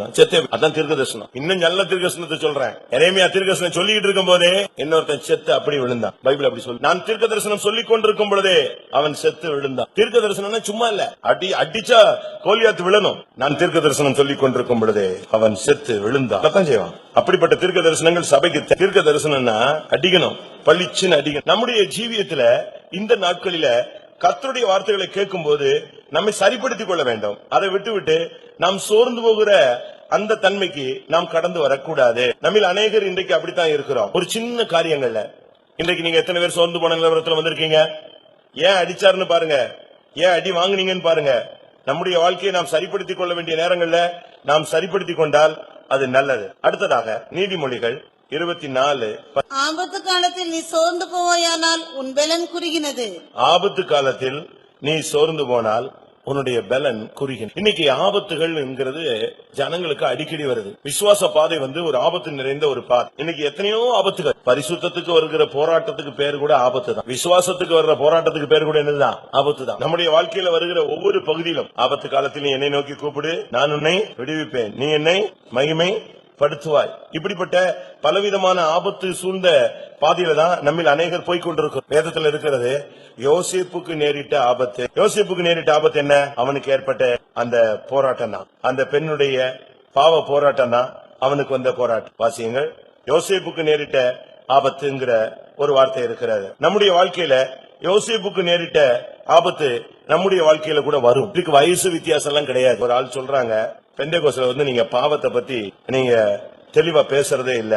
பாவத்தை மன்னிக்கிறாருன்னு சொல்றீங்க, பாவம் செய்யாதன்னு சொல்றீங்க, சுத்திரி போடுறதுல மட்டும்தான் நீங்க பேசுறீங்க. நீங்க நோவா காலத்துல உள்ள பாவத்தை பத்தி நீங்க பேசுறது இல்ல. இப்படி எல்லாம் பேசுறாங்க. நோவா காலத்தில் நடந்த சம்பவங்கள் இன்றைக்கு சபையில பெருகிக்கிட்டு இருக்கு. லோத்தின் நாட்களில் நடந்த பாவம் என்ன செய்யுது? சபையில பெருகிக்கிட்டு இருக்கு. விசுவாசிகள் என்கிற சொல்லுகிற அநேகரை இந்த பாவங்கள் மேற்கொள்ளுகிறது. ஏன் இப்ப இருக்கிற போப்பு லோத்தின் நாட்களில் நடந்தது போல உள்ள பாவத்தை அக்செப்ட் பண்றாரு, ரெகக்னைஸ் பண்றாரு, தப்பு இல்ல. அந்த லெவல்ல போய்கிட்டு இருக்கு உலகம். நாம் பாவத்தை எதிர்த்து நிச்சயில இன்னும் ரத்தம் சிந்தத்தக்கதாக சிபிஎம் சபையார் இந்த சபை இன்னும் போராடவில்லை. அதனாலதான் அநேக குடும்பங்கள் அசைகிறது. புருஷன் தவறான பாதையில போறான், மனைவி தவறான பாதையில போறாங்க, பிள்ளைகள் தவறான பாதையில போகிறார்கள். ஆமோஸ் 6ஆம் அதிகாரம் 6ஆம் வசனம். ஆமோஸ் 6ஆம் அதிகாரம் 6ஆம் வசனம். பெரிய பாத்திரங்களில் மதுபானத்தை குடித்து சிறந்த பரிமள தைலங்களை பூசிக்கொள்கிறார்கள், ஆனாலும் யோசேப்புக்கு நேரிட்ட ஆபத்துக்கு கவலைப்படாமற் போகிறார்கள். நல்லா குடிச்சிட்டு நல்லா பெர்ஃபியூம்ஸ் அடிச்சிட்டு போய்கிட்டு இருக்கான். ஆனா இவனுக்கு வர்ற மாம்சீக பாவத்தை குறித்து இவனுக்கு என்ன செய்யல? ஒரு உணர்வே இல்ல. யோசேப்புக்கு நேரிட்ட ஆபத்தை குறித்து கவலைப்படாமல் போகிறார்கள். அப்படினால் அவர்கள் சிறையிருப்புக்கு போவதுடைய முன்னணியிலே போகிறார்கள். அதனாலதான் தேவனுடைய ஜனங்கள் இன்றைக்கு சிறைப்பட்டு போகிறார்கள். ஆபத்துன்னு சொன்ன உடனே ஏதோ ஒரு ஆக்சிடென்ட் நினைக்க கூடாது, ஏதோ ஒரு விபத்து நடக்குதுன்னு நினைக்க கூடாது. உங்களுடைய வாழ்க்கையில ஆபத்துன்னு சொன்னா நிர்பந்தமான சூழ்நிலைகள், நிர்கதியான சூழ்நிலைகள், நெருக்கமான பாதைகள், பாவ போராட்டத்திலிருந்து தப்பிக்கொள்ள வழி தெரியாமல் தடுமாறுகிறது. யார்கிட்ட போய் சொல்றது, யார்கிட்ட போய் ஷேர் பண்றதுன்னு தெரியாம இப்படிப்பட்ட காலங்களிலே நீங்கள் சோர்ந்து போக கூடாது. ஒன்றை புரிந்து கொள்ளுங்கள், எந்த சூழ்நிலையில இருந்தாலும் நீங்க தேவ சமூகத்துல போய் விழுந்துட்டீங்கன்னா தப்பிடுவீங்க. ஏனென்றால் தேவனுடைய சமூகம் தான் ஒரு மனிதனுக்கு பரிபூர்ண ஆனந்தம், நித்திய பேரின்பம். எந்த சூழ்நிலையில இருந்தாலும் சரி ஒரு 10 நிமிஷம் ஜெபிச்சிருங்க, அந்த சூழ்நிலையில நீங்க ரிலாக்ஸ் ஆகி வெளியே வந்துருவீங்க. எவ்வளவு நெருக்கத்துல இருந்தாலும் சரி ஒரு 10 நிமிஷம் பைபிள் படிங்க, ஒரு 5 நிமிஷம் முழங்கால் போடுங்க. அது ஒண்ணும் உங்களுக்கு உங்களுடைய பிஸியான வாழ்க்கையில அது தடையல்ல. அந்த நெருக்கத்திலிருந்து உங்களை வெளியே கொண்டு வர்றதுக்கு அது ஒரு ஃபார்முலா, ஒரு வழி. சரியான நேரத்துல நீங்க முழங்கால நின்று, நைட்ல உனக்கு ஒரு தூக்கம் வரலையா, ஏதோ ஒரு குழப்பம் இருக்கிற மாதிரி தெரியுதா, திருப்பி நீ புரண்டு படுத்து தூங்குறதுக்கு ட்ரை பண்ணக்கூடாது. ஏதோ ஒரு ஆவியின் தாக்குதல் இருக்கு, ஏதோ ஒரு குழப்பம் இருக்குன்னா எழும்பி என்ன செஞ்சிடணும்? முழங்கால போட்டு. சிபிஎம்ல பழைய போதர்கள் சொல்லுவாங்க, நீ படுத்து தூங்க கூடாது, தூங்கின பிறகுதான் படுக்கணும். நமக்கு இப்ப தூக்கம் வரலன்னு நம்ம என்ன செய்யறோம்? படுத்துக்கிட்டு தூங்குறதுக்கு ட்ரை பண்றோம், போட் ஷீட் போட்டுக்கிறோம், அதை பண்றோம், இதை பண்றோம், அதை பண்றோம், எல்லாம் பண்ணிட்டு இருக்கிறோம். ஆனா தூக்கம் தான் வரமாட்டேங்குது. ஆனா நல்ல பிரசங்கம் பண்றவங்க சொல்லுவாங்க, நீ தூங்கிடணும், அதுக்கு பிறகுதான் என்ன செய்யணும்? படுக்கணும். அந்த அளவு உனக்கு டயர்னஸ் வந்த பிறகுதான் நீ ரெஸ்ட் ட்ரை பண்ணணும். நீ 10 மணி ஆயிடுச்சு 8 மணி ஆயிடுச்சுன்னு படுத்துக்க கூடாது. நீ முழங்கால முடக்கு, ஒரு 10 நிமிஷம் அந்த ஆபத்து காலத்துல தேவனை நோக்கி கூப்பிடு. யாராவது உன்னை கடிந்து கொண்டா, தேவன் உன்னை கடிந்து கொண்டா, தேவ சமூகத்துல போய் கர்த்தாவே இப்படி ஆயிடுச்சுன்னு சொல்லு. ஆண்டவர்ட்ட இருந்து அடி விழுந்துருச்சா, ஆண்டவருடைய பாதத்துல போய் நீ விழு. அடுத்ததாக எரேமியா சொல்லுகிறான். எரேமியா 4ஆம் அதிகாரம் 31ஆம் வசனம். கற்ப வேதனை படுகிறவளின் சத்தமாகவும் முதல் விசை பிள்ளை பெறுகிறவளின் வியாகுலமாகவும் சீயோன் குமாரத்தின் சத்தத்தை கேட்கிறேன். அவள் பெருமூச்சு விட்டு தன் கைகளை விரித்து ஐயோ கொலைபாதகர்களாலே என் ஆத்துமா சோர்ந்து போகிறதே என்கிறாள். பாத்தீங்களா, கொலை பாதகர்களாலே சோர்ந்து போகிறது அப்படின்னா என்ன அர்த்தம்? தன் சகோதரனை பகைக்கிற எவனும் மனித கொலை பாதகன்.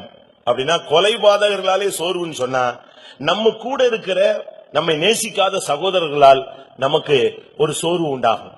நான் இவங்களுக்கு அப்படி செஞ்சேன் இப்படி செஞ்சேன், கடைசியில பாருங்க அவங்க துரோகம் பண்ணிட்டாங்க, ஏமாத்திட்டாங்க, வஞ்சிச்சிட்டாங்க, அவங்க எனக்கு விரோதமா பேசிட்டாங்க, என்னைய காட்டி கொடுத்துட்டாங்க, என்னைய பத்தி அவதூறா பேசிட்டாங்க, என்னைய விரோதமா பகைச்சிட்டாங்க, இப்ப ஒரேடியா பகைக்கிறாங்க. இப்படி எல்லாம் நமக்கு சூழ்நிலைகள் வரும். இவைகள் மத்தியில கூட நம்முடைய தேவனுடைய பிள்ளைகள் நினைச்ச கூடாது, சோர்ந்து போக கூடாது. தாவீதை சீமையும் மண்ணு கல் அள்ளி போட்டு நாசமா போன்னு ரோட்ல நின்னு இப்ப சகோதரிகள் சண்டையில மண்ணள்ளி போடுவாங்களே, அவன் கல்லள்ளி போட்டான். உடனே அபிஷாய் சொன்னா இவன் யாரு செத்த நாய். அவன் சொல்றான் இவன் யாரு செத்த நாய், இவன் எப்படி ராஜாவா பேசலாம், ஒரே வெட்டில இவன் தலையை துண்டா வாங்கிடுறான்னு சொன்னான். அப்ப தாவீது சொன்னா அப்படி இல்ல, என்னைய பேசுறதுக்குன்னு கர்த்தர் இவனை நெஞ்சிருக்காரு, பெர்மிட் கொடுத்து அனுப்பியிருக்காரு. அப்ப உன்னைய பகைக்கிறதுக்கு உன்னைய பத்தி தவறா பேசுறதுக்கு கர்த்தர் பெர்மிட் பண்ணி சீமையை மாதிரி ஆட்களை என்ன செய்வாரு, அனுப்பி விடுவாரு.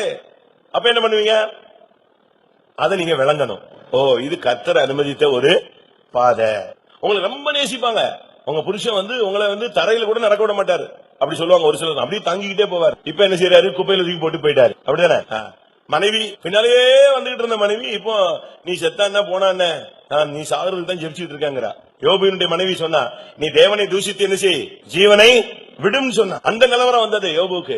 ஆனா அவன் சொன்னா பைத்தியக்காரி மாதிரி பேசாத, தேவனிடத்துல இருந்து நன்மை வாங்கி இருக்கிறோம், இது அடுத்த கிளாஸ், என்னது தீமையும் வாங்கிட்டு இருக்கிறோம், நீ பேசாதன்னு சொன்னான். நம்ம எத்தனை பேர் இப்படிப்பட்ட சூழ்நிலைகள்ல சோர்ந்து போயிருப்போம் யோசிச்சு பாரு. கேட்கறதுக்கு பிரசங்க ரொம்ப இன்ட்ரெஸ்டா இருந்த மாதிரி இருக்கும், ஆனா அந்த பாதையில போகும்போதுதான் தெரியும் நமக்கு தடுமாற்றம் எவ்வளவு வருது. ஆண்டவர்கிட்ட இருந்து அடி வாங்கும் போது, சில வார்த்தைகள் நம்மை கடிந்து கொள்ளும் போது, நமக்கு சில ஆபத்துகள் வரும் பொழுது நம்ம எத்தனை பேர் சோர்ந்து போகிறோம். அடுத்து மனுஷ கொலை பாதகர்களாலே என் ஆத்துமா சோர்ந்து போகிறது.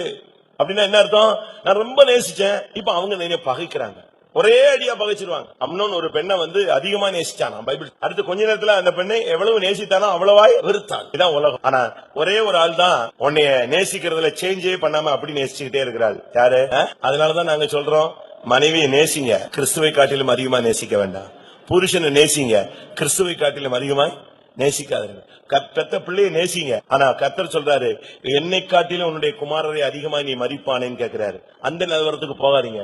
ஊழியக்காரங்களை நேசிங்க, அதே நேரத்துல ஊழியத்தை விட அதை நேசிக்காதீங்க, சபையை விட அதிகமா நேசிக்காதீங்க, கிறிஸ்துவை விட அதிகமா நேசி. அதுக்கெல்லாம் ஒரு ரேஷியோ. தமிழ்ல சொல்லுவான், அளவுக்கு மிஞ்சினா அமிர்தமும் நஞ்சு, தேனை மிகுதியாய் சாப்பிட்டால் நல்லதல்ல. அவ்வளவுதான். அவன் கொஞ்ச நேரத்துல தவிட்டி போய் ஒரு மாதிரி உட்கார்ந்துருவான். அப்படி நீங்க நிலவரத்துக்கு போக கூடாது. யார நேசிச்சாலும் சரி, அந்த அக்கா டிரான்ஸ்பர் உடனே செத்து போற மாதிரி சபையை விட்டே ஓடிடக்கூடாது, பாஸ்டர் டிரான்ஸ்பர் செத்தே போயிடக்கூடாது. அப்ப நீ சிலுவையை பார்க்காத ஒரு ஆள். நான் ஒரு இடத்துல ஊழியம் செஞ்சேன், ஒரு பெரிய சிஸ்டர் டிரான்ஸ்பர் ஆயிட்டாங்க. அடுத்த அந்த வாரம் நான் அப்ப ரொம்ப சின்ன பிறகு நான் போய் 2 வாரத்துல அவங்க மாறி போயிட்டாங்க. அந்த சிஸ்டர் அன்னைக்கு சாட்சி சொல்றான்னா, ஒரு அம்மா எடுத்துக்கிட்டு ஒரே அழுக. என்னன்னு பார்த்தா கடைசி இந்த அக்கா எனக்கு அப்படி செஞ்சாங்க இப்படி செஞ்சாங்க ஐயோன்னு அழுதுருச்சு. சரி, ஒரு சாட்சி அமைதியா விட்டுட்டேன். 2வது ஒரு பிரதர் எழுப்பினாரு, அவரும் இதே பாட்டை பாடி நான் சொன்னேன், ஹலோ அவங்க உயிரோடு இருக்காங்க, இன்னொரு ஊர்ல ஊழியம் செய்றாங்க, செத்துல என்ன செய்யல போகல, அந்த அக்கா என்ன செய்யல சாகல, எங்கதான் இருக்காங்க, பக்கத்து ஊர்ல ஊழியத்துல இருக்காங்க, நீ இன்னும் செத்து போயிட்ட மாதிரில அழுகுற, உட்காரு. தேவனை மகிமைப்படுத்த வேண்டிய இடத்துல மனுஷனை நீ என்ன செய்யக்கூடாது, மகிமைப்படுத்தவே கூடாது. இந்த இடம் இந்த ஆல்டர் ஸ்பாட்ல வந்துட்டா கர்த்தரை மாத்திரம் தான் மகிமைப்படுத்து. நான் இன்னொரு சபையில இருந்தேன், அந்த சபையில நம்ம நினைச்சிட்டு கர்த்தருக்கு ஸ்தோத்திரம், என் பையன் அதெல்லாம் உட்காருமா, நீ தேவனை மகிமைப்படுத்துன்னு சொன்ன, நீ உன் பையனை போட்டு மகிமைப்படுத்திட்டு இருக்கிற, பையனை மகிமைப்படுத்துறதுக்கா சபை. உடனே அந்த அம்மா அப்படியே டல்லா, நான் என் சர்வீஸுக்கு தான் வரும், வேற வழி இல்லாம வரும், அப்படி தூணுக்கு நேரம் உட்காந்து, ஏன்னா என்னைய பார்க்க கூடாது, செல்போன் போய். எதுக்கு இதை சொல்றேன்னா, இவங்க எல்லாம் சின்ன வார்த்தைகள்ல சோர்ந்து போயிருவாங்க. மனுஷ கொலை பாதகர்களாலே என் ஆத்துமா சோர்ந்து போகிறது. அதுக்கு தான் நீங்க மனுஷனை நேசிக்காதீங்கன்னு சொல்றோம். மனுஷனை நீங்க நேசிச்சீங்கன்னா அவங்க உங்களுக்கு முகத்தை சுண்டும் போது உங்களால நினைச்ச முடியாது, தாங்க முடியாது.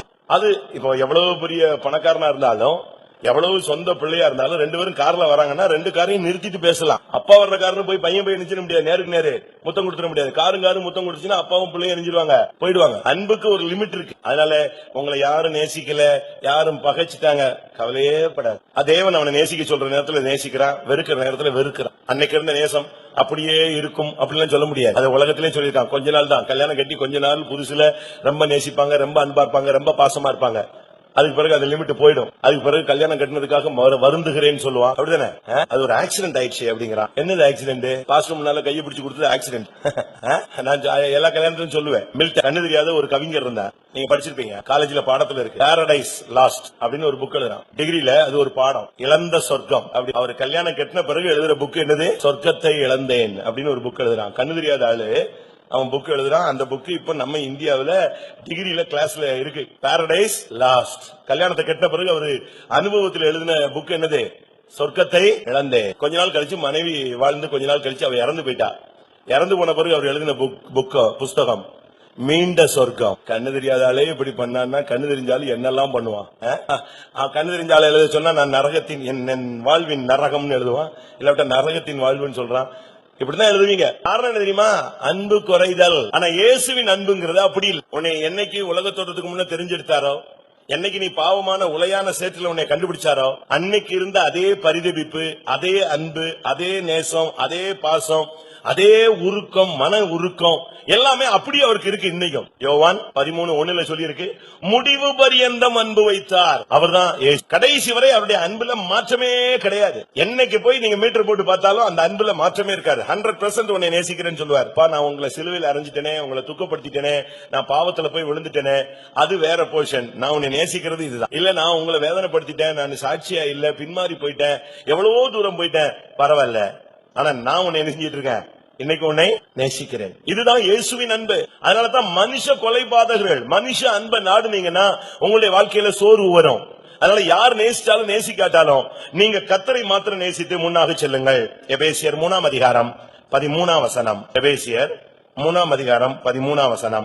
ஆகையால் உங்கள் நிமித்தம் நான் அனுபவிக்கிற உபத்திரவங்களினால் நீங்கள் சோர்ந்து போகாதிருக்க வேண்டிக் கொள்கிறேன். உபத்திரவங்களை கண்டு, மற்றவர்கள் படுகிற உபத்திரத்தை கண்டு நம்ம சோர்ந்து போக கூடாது. வேதம் அழகாக சொல்லுகிறது. எபேசியர் 3:13 இந்த வார்த்தை அழகாக சொல்லப்பட்டிருக்கிறது. உங்கள் நிமித்தம் நான் அனுபவிக்கிற உபத்திரவங்களினால் நீங்கள் சோர்ந்து போகாதிருக்க வேண்டிக் கொள்கிறேன். இன்னைக்கு அப்பா கஷ்டப்படுறதை பார்த்து மகன் சோர்ந்து போறான். அப்படிதானே? பிள்ளையினுடைய வியாதியை பார்த்து பெற்றோர் சோர்ந்து போறாங்க. புருஷனுடைய வியாதியை பார்த்து மனைவி சோர்ந்து போகிறா. மனைவியினுடைய வேதனையை பார்த்து புருஷன் சோர்ந்து போறான். அங்க ரெண்டு காரியம் இருக்கு. உங்கள் நிமித்தம் நான் அனுபவிக்கிற உபத்திரவங்களினால் நீங்கள் சோர்ந்து போகாதிருக்க வேண்டிக் கொள்கிறேன். மற்றவங்களை பார்த்து நீங்க சோர்ந்து போக கூடாது.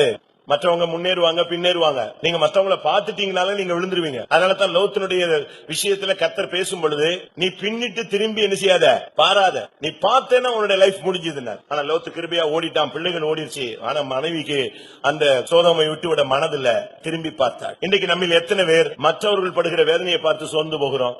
ஏன் அந்த விசுவாசிக்கு இப்படி இருக்கு? அவர் பழைய விசுவாசி தானே, அவர் ஏன் இப்படி இருக்கிறாரு? அவரையே நீ பாக்குற?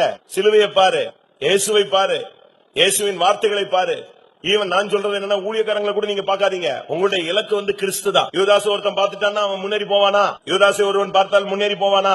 முன்னேறி போகவே மாட்டான். 3 வருஷம் ஊழியம் செஞ்சு பின்மாறி போய் நாண்டு கொண்டு செத்தான்னு சொன்னா அவனை பார்த்தவன் பரலோகம் போக முடியுமா? முடியாது. ஆசகேல் வழியிலே குத்தி கொல்லப்பட்டான். ஜனங்கள் எல்லாம் ஓடி வந்து யுத்த வீரர்கள் விரட்டி வர்றவங்க எல்லாம் ஆசகேலுடைய பணத்தை பார்த்து அங்கேயே நின்னாங்க. யோவாப் வந்தான், இதனடா தம்பியை கொண்டுட்டானா அப்படின்னு பார்த்துட்டு பரிதபிச்சான். திருப்பி பார்த்தான், யுத்தம் நின்னுட்டுச்சுக்கு.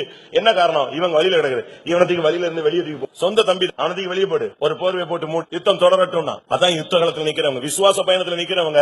யாராவது விழுந்தான் சோர்ந்து போனா, யாராவது தடுமாறிட்டானா, நீ அவனை பார்த்து நீ சோர்ந்து போயிடக்கூடாது. ஐயோ அவங்களுக்கே அந்த பாடா, அவங்களே உரங்கடிட்டாங்களே, இவங்களே. அது மனுஷன் நீ பார்க்காத. என்ன நடந்துச்சு? அண்ணன் வந்தான், தம்பியோட பாடியை தூக்கி இழுத்து வெளியே போட்டான். யுத்தம் தொடரட்டும். அதான் யுத்தம். இந்த பாதையில வந்துட்ட பிறகு நீங்கள் யாருடைய உபத்திரவத்தை பார்த்தும், இல்லாட்ட உங்களுடைய வாழ்க்கையில் வர்ற உபத்திரவத்தை பார்த்தோ நீங்கள் சோர்ந்து போக கூடாது. வேத வசனம் தெளிவாக சொல்லப்பட்டிருக்கிறது. ஒரு சிலருக்கு இந்த பாதைகள், இல்லாட்ட இந்த வழி அவங்களுக்கு உபத்திரவமாக இருக்கிறது, இல்லாவிட்டால் சோர்ந்து போகக்கூடிய ஒரு தன்மை. மார்க்கு 8:3 இயேசு சொல்லுகிறார், இவர்களை திருப்திப்படுத்தி அனுப்புங்கள், இல்லாவிட்டால் இவர்கள் வழியில் சோர்ந்து போவார்கள். இவர்களில் சிலர் தூரத்திலிருந்து வந்தவர்கள் ஆகையால் நான் இவர்களை பட்டினியாய் வீட்டிற்கு அனுப்பிவிட்டால் வழியில் சோர்ந்து போவார்களே என்றார். பாத்தீங்களா? வழியில சோர்ந்து போக கூடாது. கர்த்தர் நமக்கு ஒவ்வொருத்தருக்கும் ஒவ்வொரு பாதையை வச்சிருக்கிறார். கண்மலையில பாம்புக்கு ஒரு வழி உண்டு, ஆகாயத்துல கழுகுக்கு ஒரு வழி உண்டு, இஸ்ரவேல் ஜனங்களுக்கு செங்கடலில் ஒரு வழி உண்டு, கானானை பிரவேசிக்க போற ஜனங்களுக்கு யோர்தானில் ஒரு வழி உண்டு, இஸ்ரவேல் ஜனங்கள் வனாந்தரத்துல போக வனாந்தரத்துல ஒரு வழி உண்டு, மன்னா பொழியக்கூடிய ஒரு பாதை உண்டு.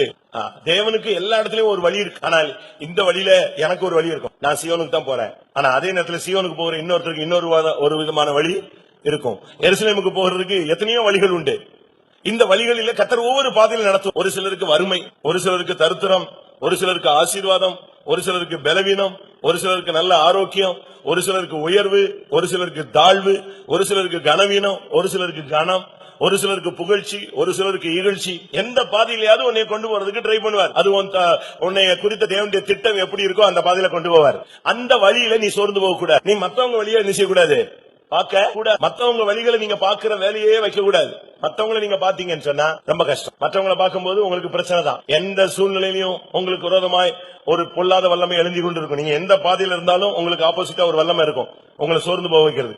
அதனால உங்களுடைய வழிகளை மட்டும் நீங்க கிளியர் பண்ணிடணும். தாவீதை பத்தி பைபிள்ல சொல்லியிருக்கு, அவன் தன் வழியே போனான். அவனுக்கு ஒரு வழி இருக்கு. அவன் கரெக்டா அந்த வழியில மட்டும்தான் போவான், வேற வழியில அவன் போக மாட்டான். அவனுக்கென்று தேவன் நியமித்த வழிகள் உண்டு, அந்த வழிகளிலேயே அவன் போனான். நமக்கு இன்னைக்கு தேவன் நியமிச்ச பாதையில நம்ம வழியில போறோமா? ஆண்டவர் நியமித்த வழியை நீங்கள் அறிந்திருக்கிறீர்களா? ஆண்டவர் நியமிச்ச வழியில நீங்க போனீங்கன்னா உங்களுக்கு போராட்டம் வந்தாலும் நீங்க ஜெயிச்சிருவீங்க. ஆனா நீங்களா ஒரு வழியில போனீங்கன்னா உங்களுக்கு பிரச்சனைகள் தான். நம்முடைய வழிகள் சரியாக இருக்கிற அளவுல நாம் போக வேண்டியது அவசியம். நம்ம எத்தனை பேர் ஆண்டவர் நடத்துகிற வழியில போக நம்மை சமர்ப்பிக்கிறோம்? இன்னைக்கு அநேக தேவனுடைய பிள்ளைகள் இந்த வழிகளில வரும்போது அவர்கள் சோர்ந்து போய்விடுகிறார்கள். ஆண்டவருடைய சமூகத்துல அந்த வழிகள் அவர்களுக்கு கேள்விக்குறியாக மாறி விடுகிறது. உங்களுடைய வழிகள் என்ன வழிகள்? எந்த வழியில நீங்க போயிட்டு இருக்கீங்க? சரியான பாதையில போறீங்களா? நம்முடைய காரியத்துல யோசித்து பாருங்க. அடுத்ததாக வேதத்தில் பார்க்கும் பொழுது மறுபடியும் ரோமர் 2:7 நாம் திரும்பி வருவோம். சோர்ந்து போகாமல் நற்கிரிகளை செய்து மகிமையும் கனத்தையும் அழியாமையும் தேடுகிறவர்களுக்கு நித்திய ஜீவனை அளிப்பார். சோர்ந்து போகாமல் நற்கிரியை செய்யுங்கள். இதுவரைக்கும் நான் சோர்ந்து போகாது இருக்க முடியாத காரியங்களை சொன்னேன். சோர்ந்து போக வைக்கக்கூடிய பல காரியங்கள் உங்களை வாழ்க்கையை சந்திக்கும் என்று சொன்னேன். கர்த்தருடைய அடிகள் விழும், சிலருடைய வார்த்தைகள் வரும், சிலருடைய நேசம் குறைந்து போகும், சிலருடைய வழிகள் நமக்கு சில உபத்திரவங்கள், சில ஆபத்துகள் வரும் பொழுது நாம் சோர்ந்து போக வாய்ப்பு உண்டு. ஆனா எந்த சூழ்நிலையிலும் நற்கிரியை செய்வதில் நம்ம சோர்ந்து போகவே, யார் என்ன தீமை செஞ்சாலும் என்ன விரோதமா செஞ்சாலும், மத்தேயு 5:16 இவ்விதமாய் மனுஷர் உங்கள் நற்கிரிகளை கண்டு பரலோகத்தில் இருக்கிற உங்கள் பிதாவை மகிமைப்படுத்தும்படி உங்கள் வெளிச்சம் அவர்கள் முன்பாக பிரகாசிக்க கடவுள். நற்கிரியைங்கிறது வெளிச்சம். எப்பவும் நம்ம வெளிச்சத்தின் பிள்ளைகளாக, யார் என்ன சொல்லட்டும், நீங்க உங்களுடைய நற்கிரியைகளை சோர்ந்து போகவே கூடாது. ஏனென்றால் நற்கிரியைகள் உங்களுக்கு நித்திய ஜீவனை கொண்டு வருகிறது, அழியாத கனத்தையும் மகிமையும் கொண்டு வருகிறது. நற்கிரியைகள் நம்ம எத்தனை பேர் நற்கிரிகளை செய்யறோம்? இயேசு கிறிஸ்துவ குறித்து சொல்லி இருக்கிறது, நாம் நற்கிரியைகளை செய்யறதுக்காக சிலுவையில ஜீவனை விட்டாராம். சிலுவையில இயேசு தன்னை ஒப்பு கொடுத்ததுக்கு ஒரு ரீசன், பல ரீசன்ல தீத்து 2:14 அவர் நம்மை சகல அக்கிரமங்களில் நின்று மீட்டுக் கொண்டு தமக்குரிய சொந்த ஜனங்களாகவும் நற்கிரிகளை செய்ய பக்தி வைராக்கியம் உள்ளவர்களாகவும் நம்மை சுத்திகரிக்கும்படி நமக்காக தம்மை தாமே ஒப்பு கொடுத்தார். இயேசு சிலுவையில ஜீவன் கொடுத்ததும் நம்ம ரட்சிக்க மாத்திரம் அல்ல, எந்த சூழ்நிலையிலும் நம் நற்கிரியைகளை செய்ய வேண்டும் என்பதற்காகத்தான் அவர் தன்னை ஒப்பு கொடுத்தார். நற்கிரியைகள் அப்படின்னு சொன்னா அதனுடைய சரியான அர்த்தம், ஆவிக்குரிய அர்த்தம் தெய்வீக சுபாவம், பூமிக்குரிய காரியம்.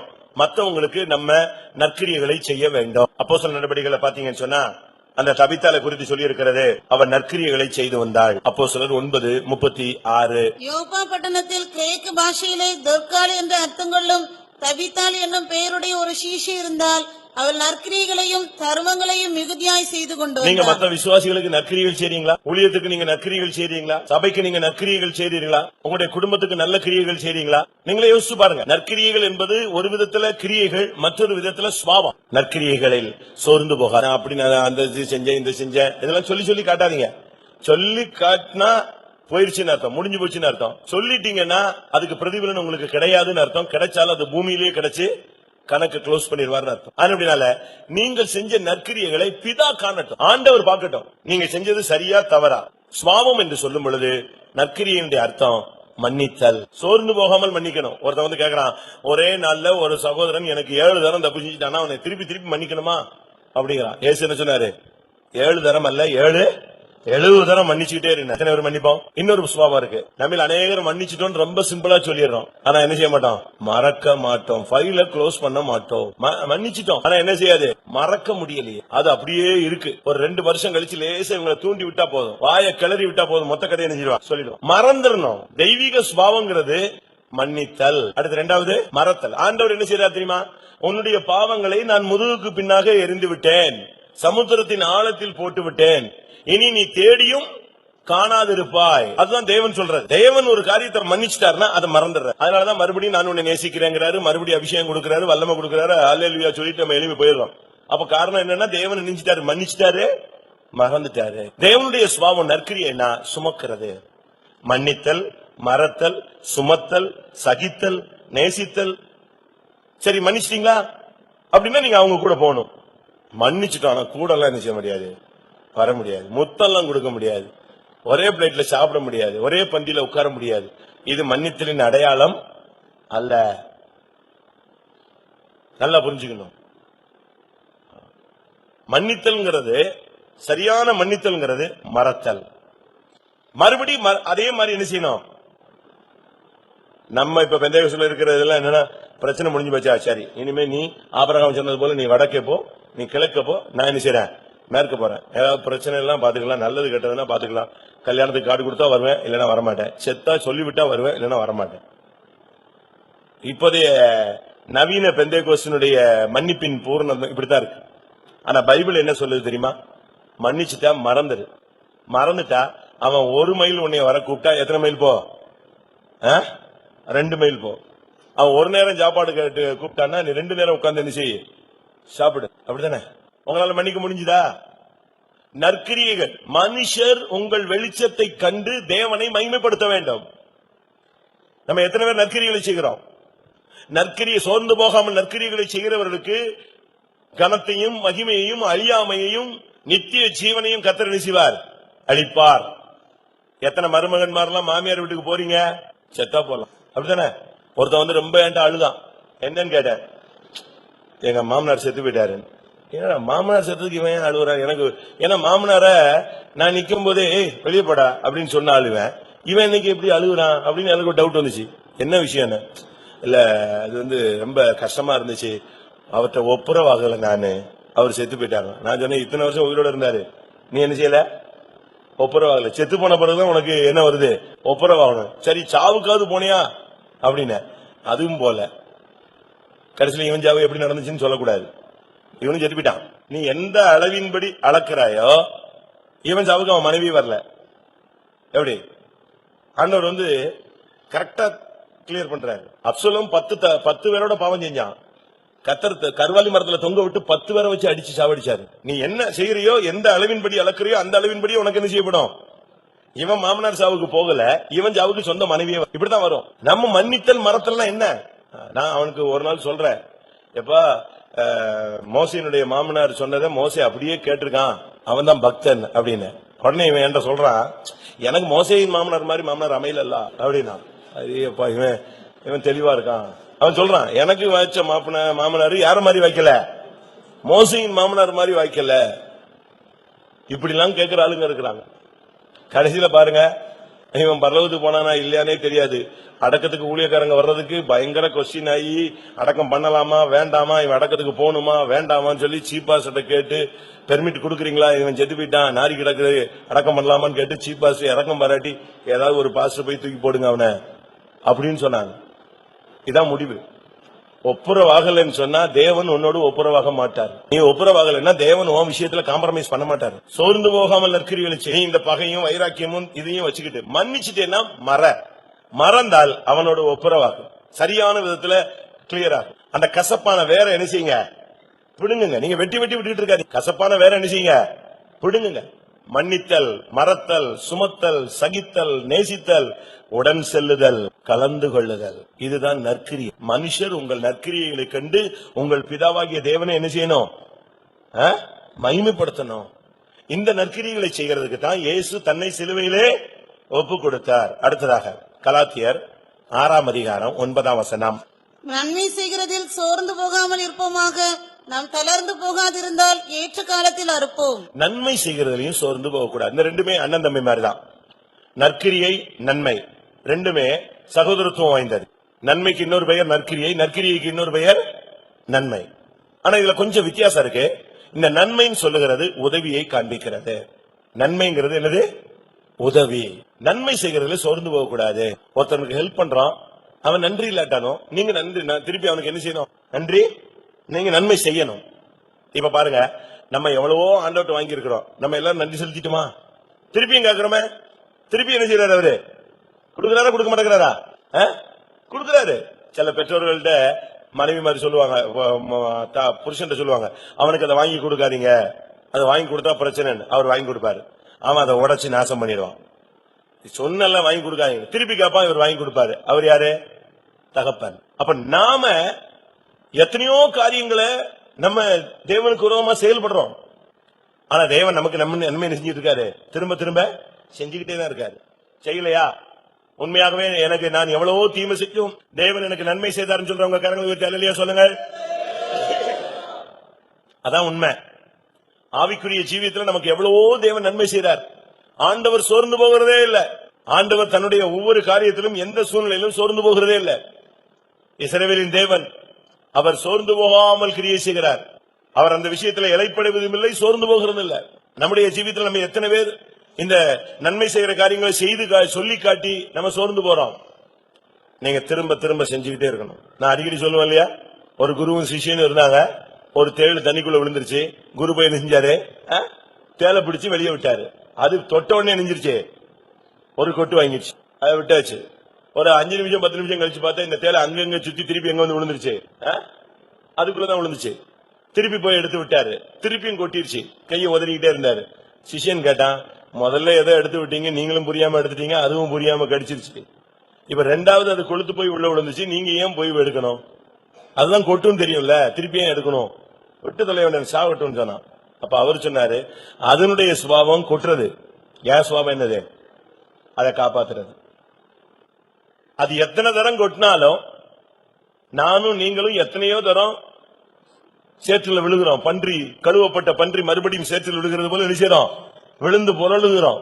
திருப்பியும் நம்ம நேசிச்சு மன்னிச்சு தூக்கி எடுத்து கர்த்தருடைய பந்தியில கொடுத்து உட்கார வச்சு ஜீவன் சுகம் பலன் கொடுத்து அபிஷேகம் கொடுத்து வெளிப்படுத்தல் கொடுத்து தரிசனம் கொடுத்து சுகம் கொடுத்து ஆசீர்வாதம் கொடுத்து தேவன் இந்த பாதையில திரும்பவும் நம்மள ரன் பண்ண வைக்கிறார். அப்ப அவர் சோர்ந்து போயிட்டாரா? பிசாசு சொல்லுவான், பாருங்க அவன் பின்மாறிட்டான், அவன் விழுந்து போயிட்டான், அவன் மறுதளிச்சுட்டான், இனி அவன் கதை முடிஞ்சதுன்னு. இல்ல, நான் அவனுக்கு திரும்பவும் பிக்கப் பண்ணுவேன், மறுபடியும் அவனை சீயோனா என்னால மாற்ற முடியும். என் ரத்தத்துக்கு நன்மை பேசும் ரத்தம். ஆண்டுடைய ரத்தத்துல என்ன இருக்கு? நன்மையானவைகளை பேசும் ரத்தம். ஆபேலின் ரத்தத்தை காட்டிலும் மேன்மையான நன்மையானவைகளை பேசும் இயேசுவின் ரத்தம். அவர் திரும்ப அவன் விழுந்துட்டான், உடனே அதை சாப்டர் க்ளோஸ் பண்றது இல்ல, திரும்ப அவனுக்கு பிக்கப் பண்றாரு. அவனுக்கு ஒரு வசனம், அவனுக்கு ஒரு அபிஷேகம், அவனுக்கு ஒரு சொப்பனம், அவனுக்கு ஒரு வெளிப்படுத்தல், அவனுக்கு ஒரு சுகம் கொடுத்து திருப்பி பூஸ்ட் பண்ணி விடுறாரு. மகனே நீ ஓடு.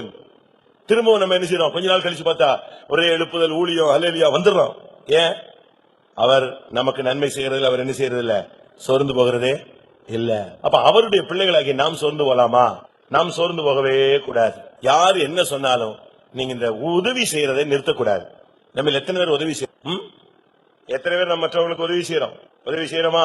3 யோவான் 11ஆம் வசனம், நன்மை செய்கிற எவனும் தேவனால் உண்டாயிருக்கிறான். பிரியமானவனே, நீ தீமையானதை பின்பற்றாமல் நன்மையானதை பின்பற்று.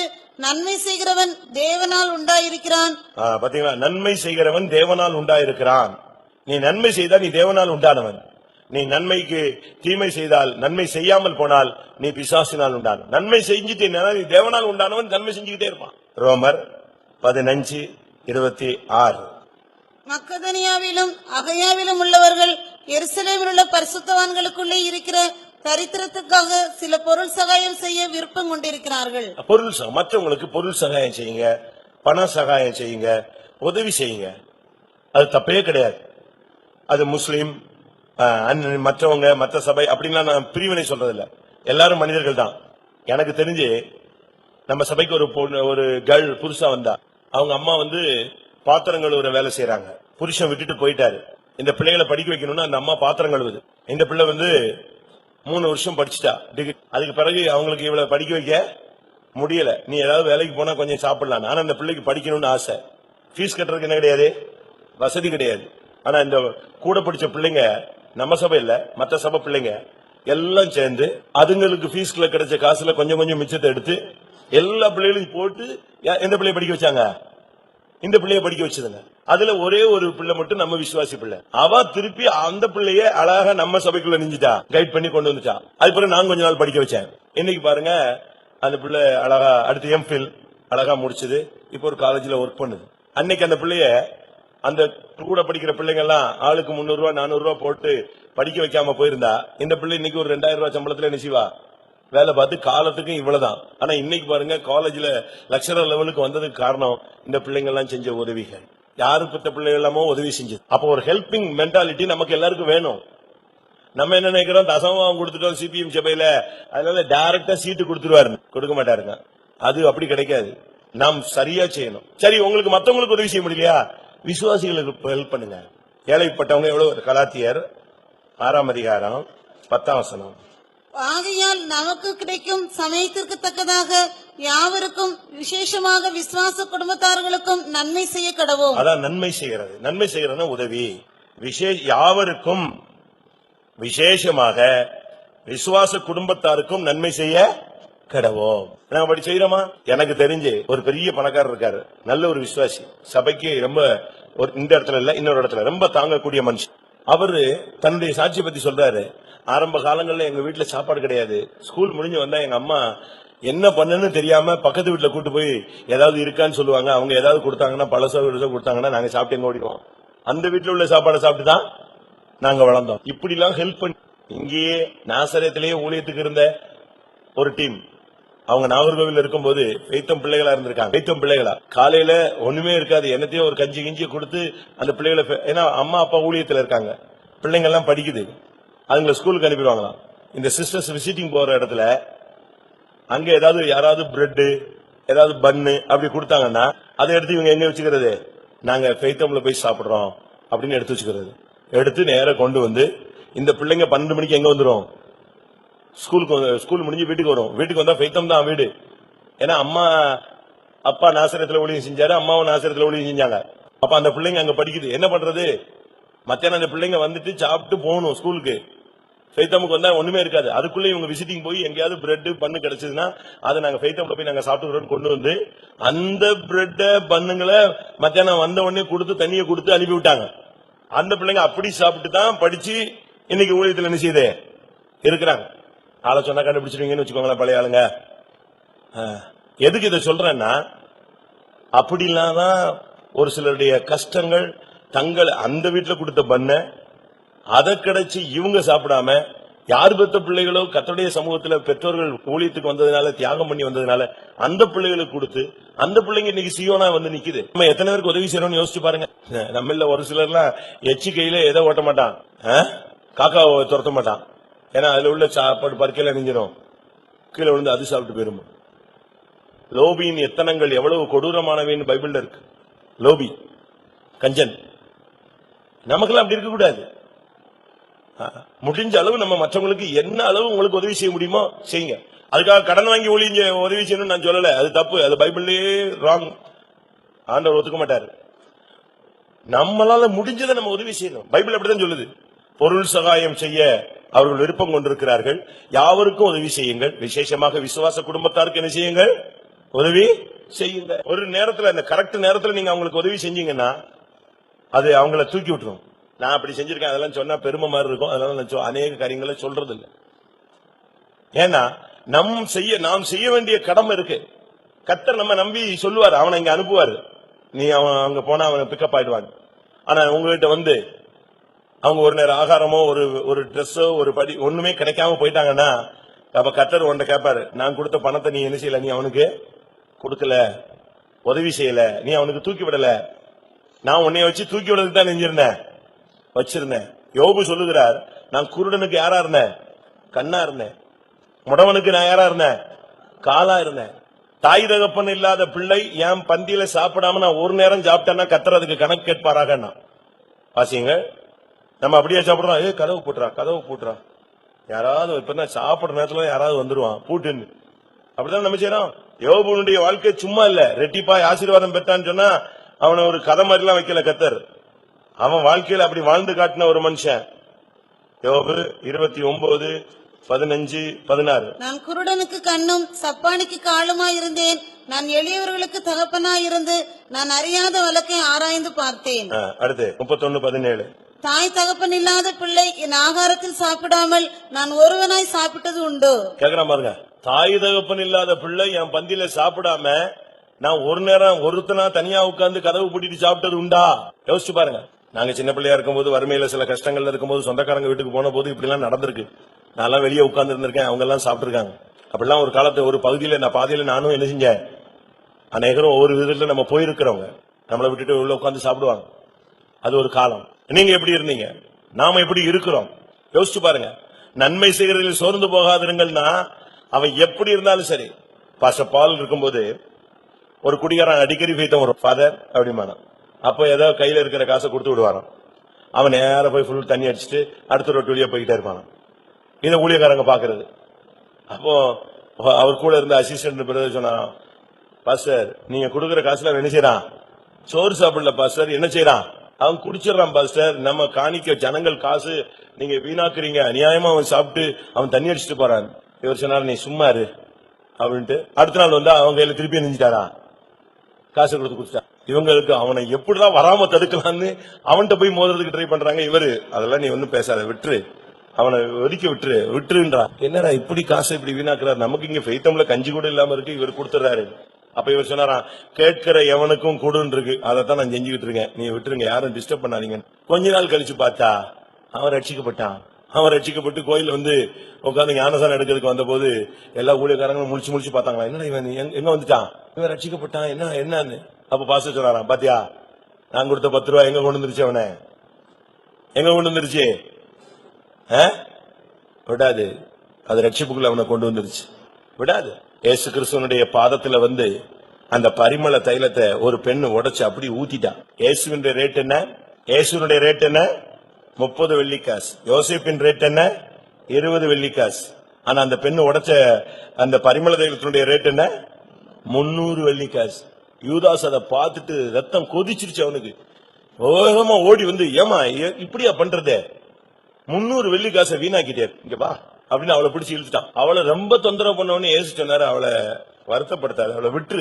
அவள் செய்த நற்கிரியைகள் என்ன செய்யப்படுகிறது, இனி எங்கெல்லாம் சுவிசேஷம் பிரசங்கிக்கப்படுமோ அங்கெல்லாம் இருக்கும்னு சொன்ன. காரணம் என்ன, அவன் திருடனான் அப்படின்னால அப்படி பேசினான்.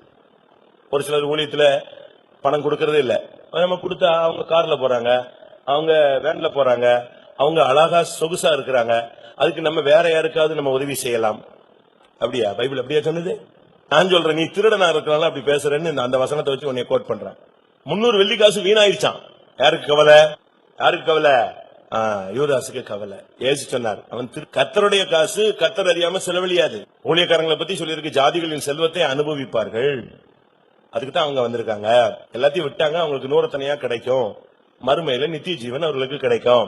நம்ம எத்தனை பேருக்கு நன்மை செய்யறோம்? நன்மை செய்கிறதுல அந்த மனுஷன் உனக்கு திருப்பி நன்மை செய்யணும்னு நீ எதிர்பார்க்க கூடாது. கைமாறு கருதாமல் கடன் கொடுங்கள் அப்படின்னு என்ன அர்த்தம், திரும்பி வரும் என்று நீ எண்ணாதே. நம்ம எத்தனை பேர் நன்மை செய்யறோம்?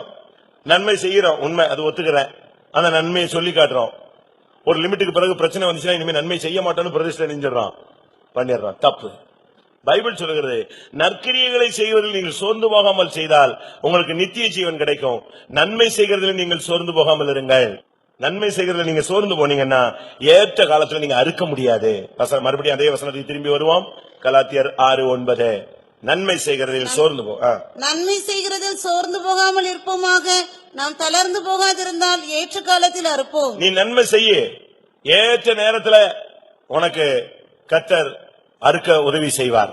தமிழ்ல கூட சொல்லுவான், தர்மம் என்ன செய்யும், தலை காக்கும். நீ தர்மம் செஞ்சு பாரு, ஏழைகளுக்கு உதவி செஞ்சு பாரு, கர்த்தர் அக்கௌண்ட்ல கிளியரா எழுதிக்கிட்டே வருவார். இன்றைக்கு இவன் கொடுத்ததுல ஒரு ஆளுடைய பசி தேர்ந்தது, இவன் கொடுத்ததுல ஒரு ஆத்மா இளைப்பாறினான், இவன் கொடுத்ததுல ஒரு ஆத்மா விசுவாசத்துல உறுதியானது. அப்படியே தேவனுக்கு நம்ம நன்மை செய்யறதுல சோர்ந்து போகவே கூடாது. யார் என்ன சொன்னாலும் சொல்லட்டும், யார் சொல்றவெல்லாம் சொல்லட்டும், நீங்கள் நன்மை செய்யறதுல சோர்ந்து போகாது. கடைசியாக லூக்கா 18ஆம் அதிகாரம் 1ஆம் வசனம். லூக்கா 18ஆம் அதிகாரம் 1ஆம் வசனம். சோர்ந்து போகாமல் எப்பொழுதும் ஜெபம் பண்ண வேண்டும். சோர்ந்து போகாமல் எப்பொழுதும் ஜெபம் பண்ண வேண்டும்.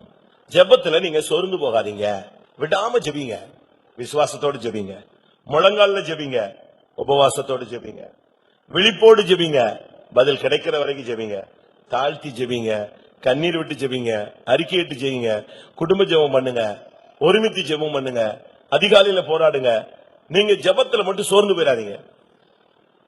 ஜெபத்துல சோர்ந்து போனீங்கன்னா அது பிசாசு உங்களை எங்கேயோ கொண்டு போயிடுவான். என்ன வந்தாலும் நம்முடைய ஜெபம் தான் நமக்கு முக்கியம். தண்ணியில முங்குற ஒரு மனுஷனை நீச்சல் தெரியாட்டா கூட அவன் சரி சோத்திரம் முங்கிடுவானா? நீச்சலே தெரியாத ஆளு ஒருத்தன் தண்ணியில மாட்டிட்டான்னா கூட நீச்சல் தெரிஞ்சவன் நீச்சல் அடிச்சு வெளியே வர்றதுக்கு ட்ரை பண்ணுவான். நீச்சலே தெரியாதவன் அப்படியே கண்ணை மூடிட்டு சோத்திரம் பண்ணி உள்ள முங்க மாட்டான். என்ன அவனுடைய ஆத்மா, அவனுடைய உயிர் என்ன செய்யும்? போராடும். அது விடாமல் போராடும். ஒண்ணு கத்தும், இல்ல கைய கால அடிக்கும், வெளியே போறதுக்கு ட்ரை பண்ணும். அந்த உயிர் ஆத்மா பரிதபிக்கும், எப்படியாவது காப்பாற்றப்படணும். அதுபோல ஜெபம் நமக்கு உயிர் மூச்சு. நம்ம அதை விட்டுறவே கூடாது. என்ன வந்தாலும் சரி, பதில் கிடைக்கலையா உடனே ஜெபத்தை மூடி வச்சிடக்கூடாது. இன்னைக்கு நம்ம அப்படித்தான், நம்ம அநேகர் அப்படித்தான். நான் 3 நாள் ஜெபிச்சேன், 7 நாள் ஜெபிச்சேன், பதிலே இல்ல, அப்படிலாம் சொல்லவே கூடாது. சோர்வுக்கு நீங்க இடம் கொடுக்கவே கூடாது. நான் ஜெபிச்சுக்கிட்டே இருக்கேன், கர்த்தர் எனக்கு நன்மை செய். நான் ஜெபிச்சிருக்கிறேன், கர்த்தர் எனக்கு பதில் கொடுப்பார். எப்ப கொடுப்பார்? கொடுத்தா கொடுக்கிறாரு, கொடுக்காத போறாரு. என்னுடைய பகுதியில நீ ஜெபின்னு சொல்லியிருக்காரு, நான் ஜெபிச்சிருக்கிறேன். நம்முடைய ஜெபங்கள்ல நாம் சோர்ந்து போகவே கூடாது. அந்த அநீதியுள்ள நியாயாதிபதிட்ட போய் அந்த விதவை விடாம போராடினான். அவன் சொல்றான், நான் தேவனையும் மதிக்கல மனுஷனையும் மதிக்கல, என்னை போட்டு இந்த அலட்டாளன்னு சொல்லிட்டு கடைசியில அவளுக்கு பதில் கொடுத்தான். தம்மால் தெரிந்து கொள்ளப்பட்டவருடைய விஷயத்தில் அவர் நீடிய பொறுமையுள்ளவராயிருந்து சீக்கிரத்தில் நியாயம் செய்யாமல் இருப்பாரோ? சீக்கிரத்தில் நியாயம் செய்வார். அதனால உங்களுடைய ஜெபங்கள்ல நீங்க சோர்ந்து போகாதீங்க. அந்த அதிகாலை ஜெபத்தை விட்டுறாதீங்க, அந்த முழங்கால் ஜெபத்தை விட்டுறாதீங்க, அந்த வாரத்துல ஒரு நாள் உபவாச ஜெபத்தை விட்டுறாதீங்க. ஜெபத்துல அப்படியே நிக்கணும், பதில் வரணும், தாழ்த்தணும், அறிக்கையிடணும், கண்ணீர் விடணும், போராடணும். பவுல் சொல்றான், நான் ஜெபங்களில் போராடுகிறது போல நீங்களும் என்னோடு கூட ஜெபங்களில் போராட வேண்டும். இன்னைக்கு நம்ம எல்லாரும் அந்த ஜெபம் குறைஞ்சிருக்கா கூடியிருக்கா? நீங்களே யோசிச்சு பாருங்க. உங்களுக்கு அந்த பழைய பிரேயர் லைஃப் இருக்கா? அந்த விண்ணப்பத்தின் ஆவி, கிருபையின் ஆவி இருக்கா? ஆரம்ப காலங்களில் முழங்கால் நின்ன மாதிரி நிக்க முடியுதா? வயசானதுனால ஒரு சிலருக்கு நிக்க முடியாது, ஆனா ஆவி போகாது. நீங்க சோர்வுக்கு இடம் கொடுத்துட்டீங்கன்னு வச்சுக்கோங்களேன், வியாதி உங்களை இறுக்கி பிடிச்சுக்கும். தானியேலின் புஸ்தகம் 8ஆம் அதிகாரத்தை படிச்சு பாத்தீங்கன்னா, நீங்க சோர்வுக்கு இடம் கொடுத்தால் வியாதி உங்களை தாக்கும். 8:27. தானியேலாகிய நான் சோர்வடைந்து சில நாள் வியாதிப்பட்டிருந்தேன். பின்பு நான் எழுந்திருந்து ராஜாவின் வேலையை செய்து அந்த தரிசனத்தினால் பாத்தீங்களா, நான் சோர்வடைந்து சில நாள் வியாதியா இருந்தேன். நீங்க சோர்வு அடைஞ்சிட்டீங்கன்னா வியாதி வரும். வியாதியினுடைய பல ரீசன்ல ஒரு ரீசன் சோர்வு. அதனால நீங்க சோர்ந்து போகாமல் ஜெபம் பண்ணுங்க, சோர்ந்து போகாமல் நற்கிரிகளை செய்யுங்க, சோர்ந்து போகாமல் நீங்கள் நன்மை செய்யுங்கள். நாம சோர்ந்து போக கூடாது. பிசாசு தான் மறுபடி நமக்கு விரோதமா எழும்பிட்டு கடைசியில விட்டு அவன் ஒழிஞ்சு போயிடும். நாம சோர்ந்து போக கூடாது. யார் சோர்ந்து போனோம்? இயேசு ஞானசானம் பெற்று கரையேறின உடனே ஆவியானவர் இறங்கினார், வனாந்தரத்துக்கு கொண்டு போகப்பட்டார். வந்துட்டான் சாத்தான். ஃபர்ஸ்ட் ஒரு சோதனை வச்சான், வின். ரெண்டாவது ஒரு சோதனை வச்சான், வின் பண்ணிட்டாரு. மூணாவது ஒரு சோதனை வச்சான், வின் பண்ணிட்டாரு. பைபிள் சொல்லுகிறது, அப்புறம் அவரை விட்டு விலகி போனான். அவன் அப்செட் ஆகி போயிட்டான். நீங்க அப்செட் ஆகி பைபிள் தூக்கிட்டு வெளியே போக கூடாது. யாரு உங்களை விட்டு வெளியே போனோம்? உங்களுக்கு விரோதமா எழும்புற மனுஷன், உங்களுக்கு விரோதமா எழும்புற சத்துரு, உங்களுக்கு விரோதமா பேருகிற பிசாசு, அதுதான் சோர்ந்து போகணும். பைபிள் அப்படித்தான் வாக்குத்தத்தம் சொல்லுது. யோசுவா 5ஆம் அதிகாரம் 1ஆம் வசனத்துல நீங்க பாத்தீங்கன்னு சொன்னா, இஸ்ரவேல் புத்திரர் கடந்து தீரும் அளவும் கர்த்தர் யோர்தானின் தண்ணீரை அவர்களுக்கு முன்பாக வற்றி போக பண்ணினதை யோர்தானுக்கு மேல்கரையில் குடியிருந்த எமோரியரின் சகல ராஜாக்களும் சமுத்திரத்துக்கு அருகே குடியிருந்த கானானியரின் சகல ராஜாக்களும் கேட்டது முதற்கொண்டு அவர்கள் இருதயம் கரைந்து இஸ்ரவேல் புத்திரருக்கு முன்பாக சோர்ந்து போனார்கள். எப்படி? பார்வோனுக்கு முன்னால மந்திரவாதிகளுக்கு முன்பாக, ஜோசியர்களுக்கு முன்பாக மோசே நிக்கிறான், ஆரோன் நிக்கிறாங்க. இவங்களும் விடாம செய்ய, அவங்களும் விடாம செய்ய, 3 காரியத்துக்கு ஆப்போசிட்டா அந்த மந்திரவாதிகள் தங்களுடைய கோலை போட்டு வேலை செஞ்சுக்கிட்டே இருந்தான். 3வது அற்புதத்துக்கு பிறகு 4வது அற்புதத்துக்கு ஒண்ணுமே பண்ண முடியல. 5வது அற்புதத்துக்கு பதில் மந்திரவாதி ஒண்ணும் செய்ய முடியல. 6வது அற்புதத்துக்கு மந்திரவாதி ஒண்ணுமே செய்ய முடியல. 7வது அற்புதம் நடக்கும் போது மந்திரவாதிகளுக்கும் கொப்பளம் வந்துருச்சு. அப்ப சொன்னா மந்திரவாதி சொன்னா, இது தேவனுடைய விரல், இதுல போட்டி போட முடியாது. அவன் சோர்ந்துட்டான். பார்வோன் பார்த்தான், என்னடா பண்றது, இப்படி ஒரு போராட்டம். இஸ்ரவேல் ஜனங்களுக்காக பாருங்க, அந்த யோர்தான் கரையில நிக்கும் போது அந்த சைடுல உள்ளவங்க எல்லாம் பாக்குறாங்க, யோர்தான் கரை புரண்டு ஓடுது. அவங்களுக்கு எல்லாம் சந்தோஷம், இவன் எங்க வரமாட்டான், இங்க வந்து கொள்ள முடியாது, கரை புரண்டு ஓடுது, நம்மள டச் பண்ண முடியாது. திடீர்னு பார்த்தா யோர்தான் 2ஆ நெஞ்சிருச்சு, அப்படியே பிரிஞ்சிருச்சு. பிரிஞ்சு எல்லாரும் நடந்து வெளியே வந்துட்டான். உடனே அது கேள்விப்பட்டதுதான், அதோட அவன் கதை முடிஞ்சிச்சு. இன்னைக்கு நீ சோர்ந்து போகாமல் ஜெபம் பண்ணினால், நீ சோர்ந்து போகாமல் நன்மை செய்து நற்கிரியைகளை செய்தால், உனக்காக தேவன் செய்யற அற்புதத்தை பார்த்து பிசாசு என்ன செய்வான்? மத்தேயு 4ஆம் அதிகாரத்துல வாசிங்க. அப்புறம் அவரை விட்டு விலகி போனான். போனவன் தான் 4:11. அப்பொழுது பிசாசானவன் அவரை விட்டு விலகி போனான். அவ்வளவுதான், அவன் சோர்ந்துட்டான். ஒரு பரீட்சை, 2 பரீட்சை, 3 பரீட்சை. அவன் பார்த்தான், இனி இந்த தேவ இயேசுகிட்ட போராட முடியாது, போயிட்டான். அடுத்து கொஞ்ச நாள் கழிச்சு வரும்போது கேட்கிறார், சொல்றார், இதோ உலகத்தின் அதிபதி வருகிறான், அவனுடையது என்னிடத்தில் ஒன்றுமில்லை. இந்த வார்த்தை கேட்டவொடனே திரும்பியும் போயிட்டான். உன்னைய பார்த்து பிசாசு சோர்ந்து போனோம், சியோனையும் எருசலேமையும் பார்த்து பிசாசு சோர்ந்து போனுமே தவிர பாதாளத்தின் வாசல்களை பார்த்து நீங்க என்ன செய்யக்கூடாது, நடுங்க கூடாது. பாதாளத்தின் வாசல்கள் உன்னை மேற்கொள்வது இல்லை. 3 பேர் சோர்ந்து போக மாட்டாங்க. ஒன்று, தேவன் சோர்ந்து போக மாட்டார். 2வது, அவருடைய ஊழியர்கள் சோர்ந்து போக மாட்டார்கள். 3வது, கர்த்தருக்கு காத்திருக்கிறவர்கள் சோர்ந்து போகிறது இல்லை. ஏசாயா 40 அதிகாரம் 28 வாசிங்க. பூமியின் கடையாந்தரங்களை சிருஷ்டித்த கர்த்தராகிய அநாதி தேவன் சோர்ந்து போவதும் இல்லை. 28 தேவன் சோர்ந்து போகிறது இல்லை. அடுத்து 2 கொரிந்தியர் 4:1. ஒன்று, தேவன் சோர்ந்து போவதில்லை. அடுத்து 2 கொரிந்தியர் 4:1. இப்படிப்பட்ட ஊழியத்தை உடையவர்களாகிய நாங்கள் இரக்கம் பெற்றிருப்பதால் சோர்ந்து போகிறது இல்லை. இரக்கம் பெற்றிருக்கிற தேவனுடைய ஊழியர்கள் என்ன போராட்டம் வந்தாலும் சோர்ந்து போக மாட்டார்கள். ஒன்று, தேவன் சோர்ந்து போகிறது இல்ல. அடுத்து, இரக்கம் பெற்ற ஊழியர்கள் சோர்ந்து போகிறது இல்ல. என்ன வந்தாலும் சரி, என்ன போராட்டம் வந்தாலும் அவன் சோர்ந்து போக மாட்டான். 2 கொரிந்தியர் 4:16. கர்த்தராகிய இயேசுவே 16 ஆனபடியினாலே நாங்கள் சோர்ந்து போகிறது இல்லை. எங்கள் புறம்பான மனுஷனானது அழிந்தும் உள்ளான மனுஷனானது நாளுக்கு நாள் ஒரு புதிதாக்கப்படுகிறது. ஊழியக்காரனுடைய புறம்பான சரீரம், மனுஷன் அழிஞ்சு போயிட்டே இருப்பான். சாயல் இருக்காது, ரூபம் இருக்காது, பார்வை போயிடும், பல்லு போயிடும், முடி போயிடும், கை கால் பலவீனமாயிடும், என்னெல்லாம் போகணுமோ அவனுக்கு போகும். ஆனா சியோனை சுதந்திரிக்க போகிற ஊழியக்காரன் என்ன செய்ய மாட்டான், இரக்கம் பெற்றிருப்பதினால் அவன் சோர்ந்து போக மாட்டான். அடுத்ததாக ஏசாயா 40 அதிகாரம் 31. கர்த்தருக்கு காத்திருக்கிறவர்களோ புதுபலன் அடைந்து கழுகுகளைப் போல சட்டைகளை அடித்து எழும்புவார்கள். அவர்கள் ஓடினாலும் இளைப்படையார்கள், நடந்தாலும் சோர்ந்து போவார்கள். கர்த்தருக்கு நீ காத்திரு. ஒரு விசுவாசி கர்த்தருக்கு காத்திருந்தால் அவன் சோர்ந்து போகவே மாட்டான். எல்லாரும் கண்களை மூடுவோம். இன்றைக்கு கர்த்தர் உன்னை சோர்ந்து போகிற நிலவரத்திலிருந்து உன்னை உயிர்ப்பிக்க முடியாக, புதுப்பிக்க முடியாக, ஒரு உற்சாகமான ஆவியை உனக்கு கொடுக்க முடியாக உன்னோடு பேசிக் கொண்டிருக்கிறார். நீ ஏன் சோர்ந்து போக வேண்டும்? உன்னை அழைத்த தேவன் சோர்ந்து போகிறதில்லை, அவர் இளைப்படைந்து போகிறதில்லை. என்ன செய்கிறார் தெரியுமா? சோர்ந்து போகிறவனுக்கு அவர் பலன் கொடுக்கிறார். ஆமென். அதுதான் தேவனுடைய வல்லமை.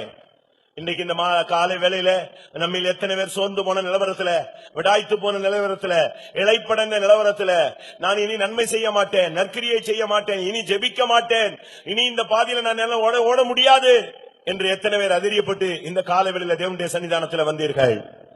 ஊழியத்துல விருத்தி இல்ல, முன்னேற்றம் இல்ல, தொழில விருத்தி இல்ல, குடும்பத்துல சமாதானம் இல்ல, வாழ்க்கையில நிம்மதி இல்ல. நான் இந்த மார்க்கத்துல என்னத்தை கண்டுபிடிச்சேன், என்னத்தை அனுபவிச்சேன்னு சொல்லி உனக்குள்ளே ஒரு ஆவி போராடுகிறது. கர்த்தர் உனக்கு நன்மை செய்ய வந்திருக்கிறார். இன்றைக்கு எத்தனை பேர் நான் சோர்ந்து போக மாட்டேன், என் தேவன் சோர்ந்து போகாத தேவன், நான் ஆராதிக்கிற தேவன் சோர்ந்து போகாத தேவன், அவர் சோர்ந்து போகிறவனுக்கு பலன் கொடுக்கிற தேவன். ஆமென். நான் இரக்கம் பெற்றிருப்பதால் சோர்ந்து போகிறதில்லை. நான் கர்த்தருக்கு காத்திருக்கிறதால் நான் சோர்ந்து போகிறது இல்லை. கர்த்தருக்கு காத்திருக்கிறவர்களோ வெட்கப்பட்டு போவதில்லை. ஹல்லேலூயா, ஹல்லேலூயா, ஹல்லேலூயா.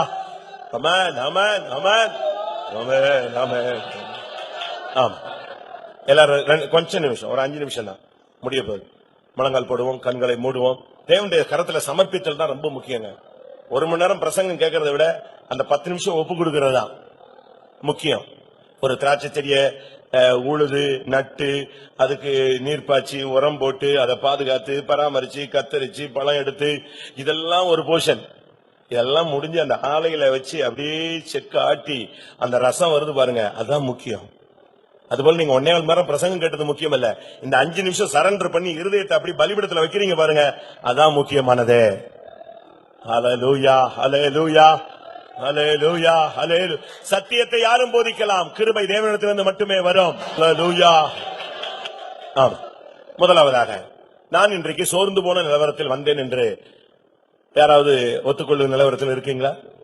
அடிகளினால், வார்த்தைகளினால், ஆபத்துகளினால், மற்றவங்க என்னை நேசிக்காதபடினால், சில உபத்திரவங்களினால், என் வாழ்க்கையின் சில பாதைகளினால் ஒரு சோர்வோடு அதைரியத்தோடு தான் நான் கர்த்தருடைய பாதத்தில் வந்தேன். எத்தனை பேர் ஒத்துக்கொள்ள முடியும்?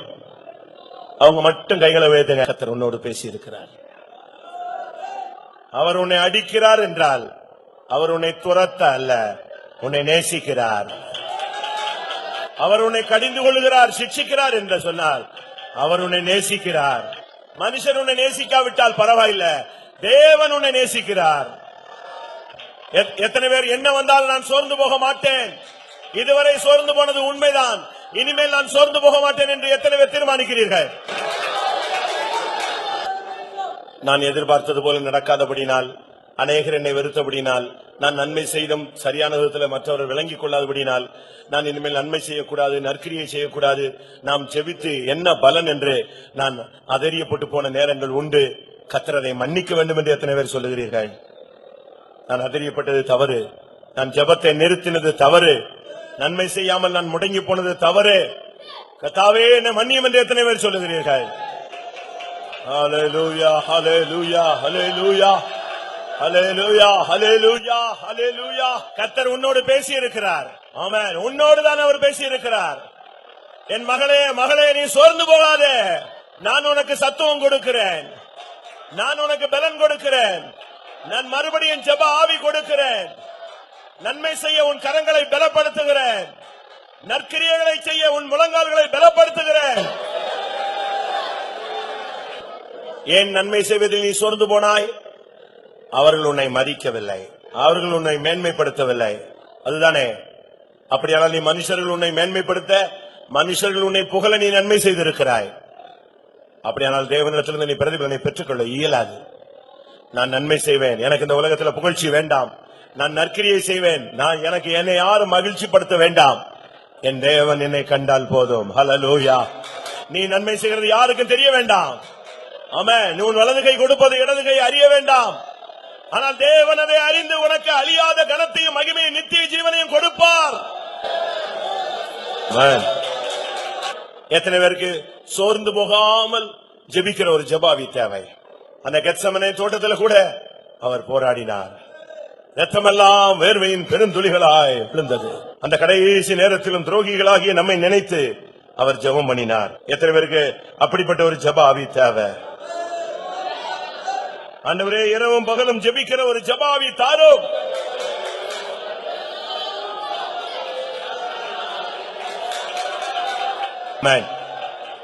என்ன வந்தாலும், என்ன வந்தாலும், என்ன போராட்டம் வந்தாலும், என்ன பிரச்சனைகள் வந்தாலும், எவ்வளவு நன்மை நடந்தாலும் சரி, தீமை நடந்தாலும் சரி, நான் கடைசி வரை என் சாவு கூட ஜெபிக்கும் போது நான் செத்தால் நலமாயிருக்கும். எத்தனை பேர் வஞ்சிக்கிறீர்கள்?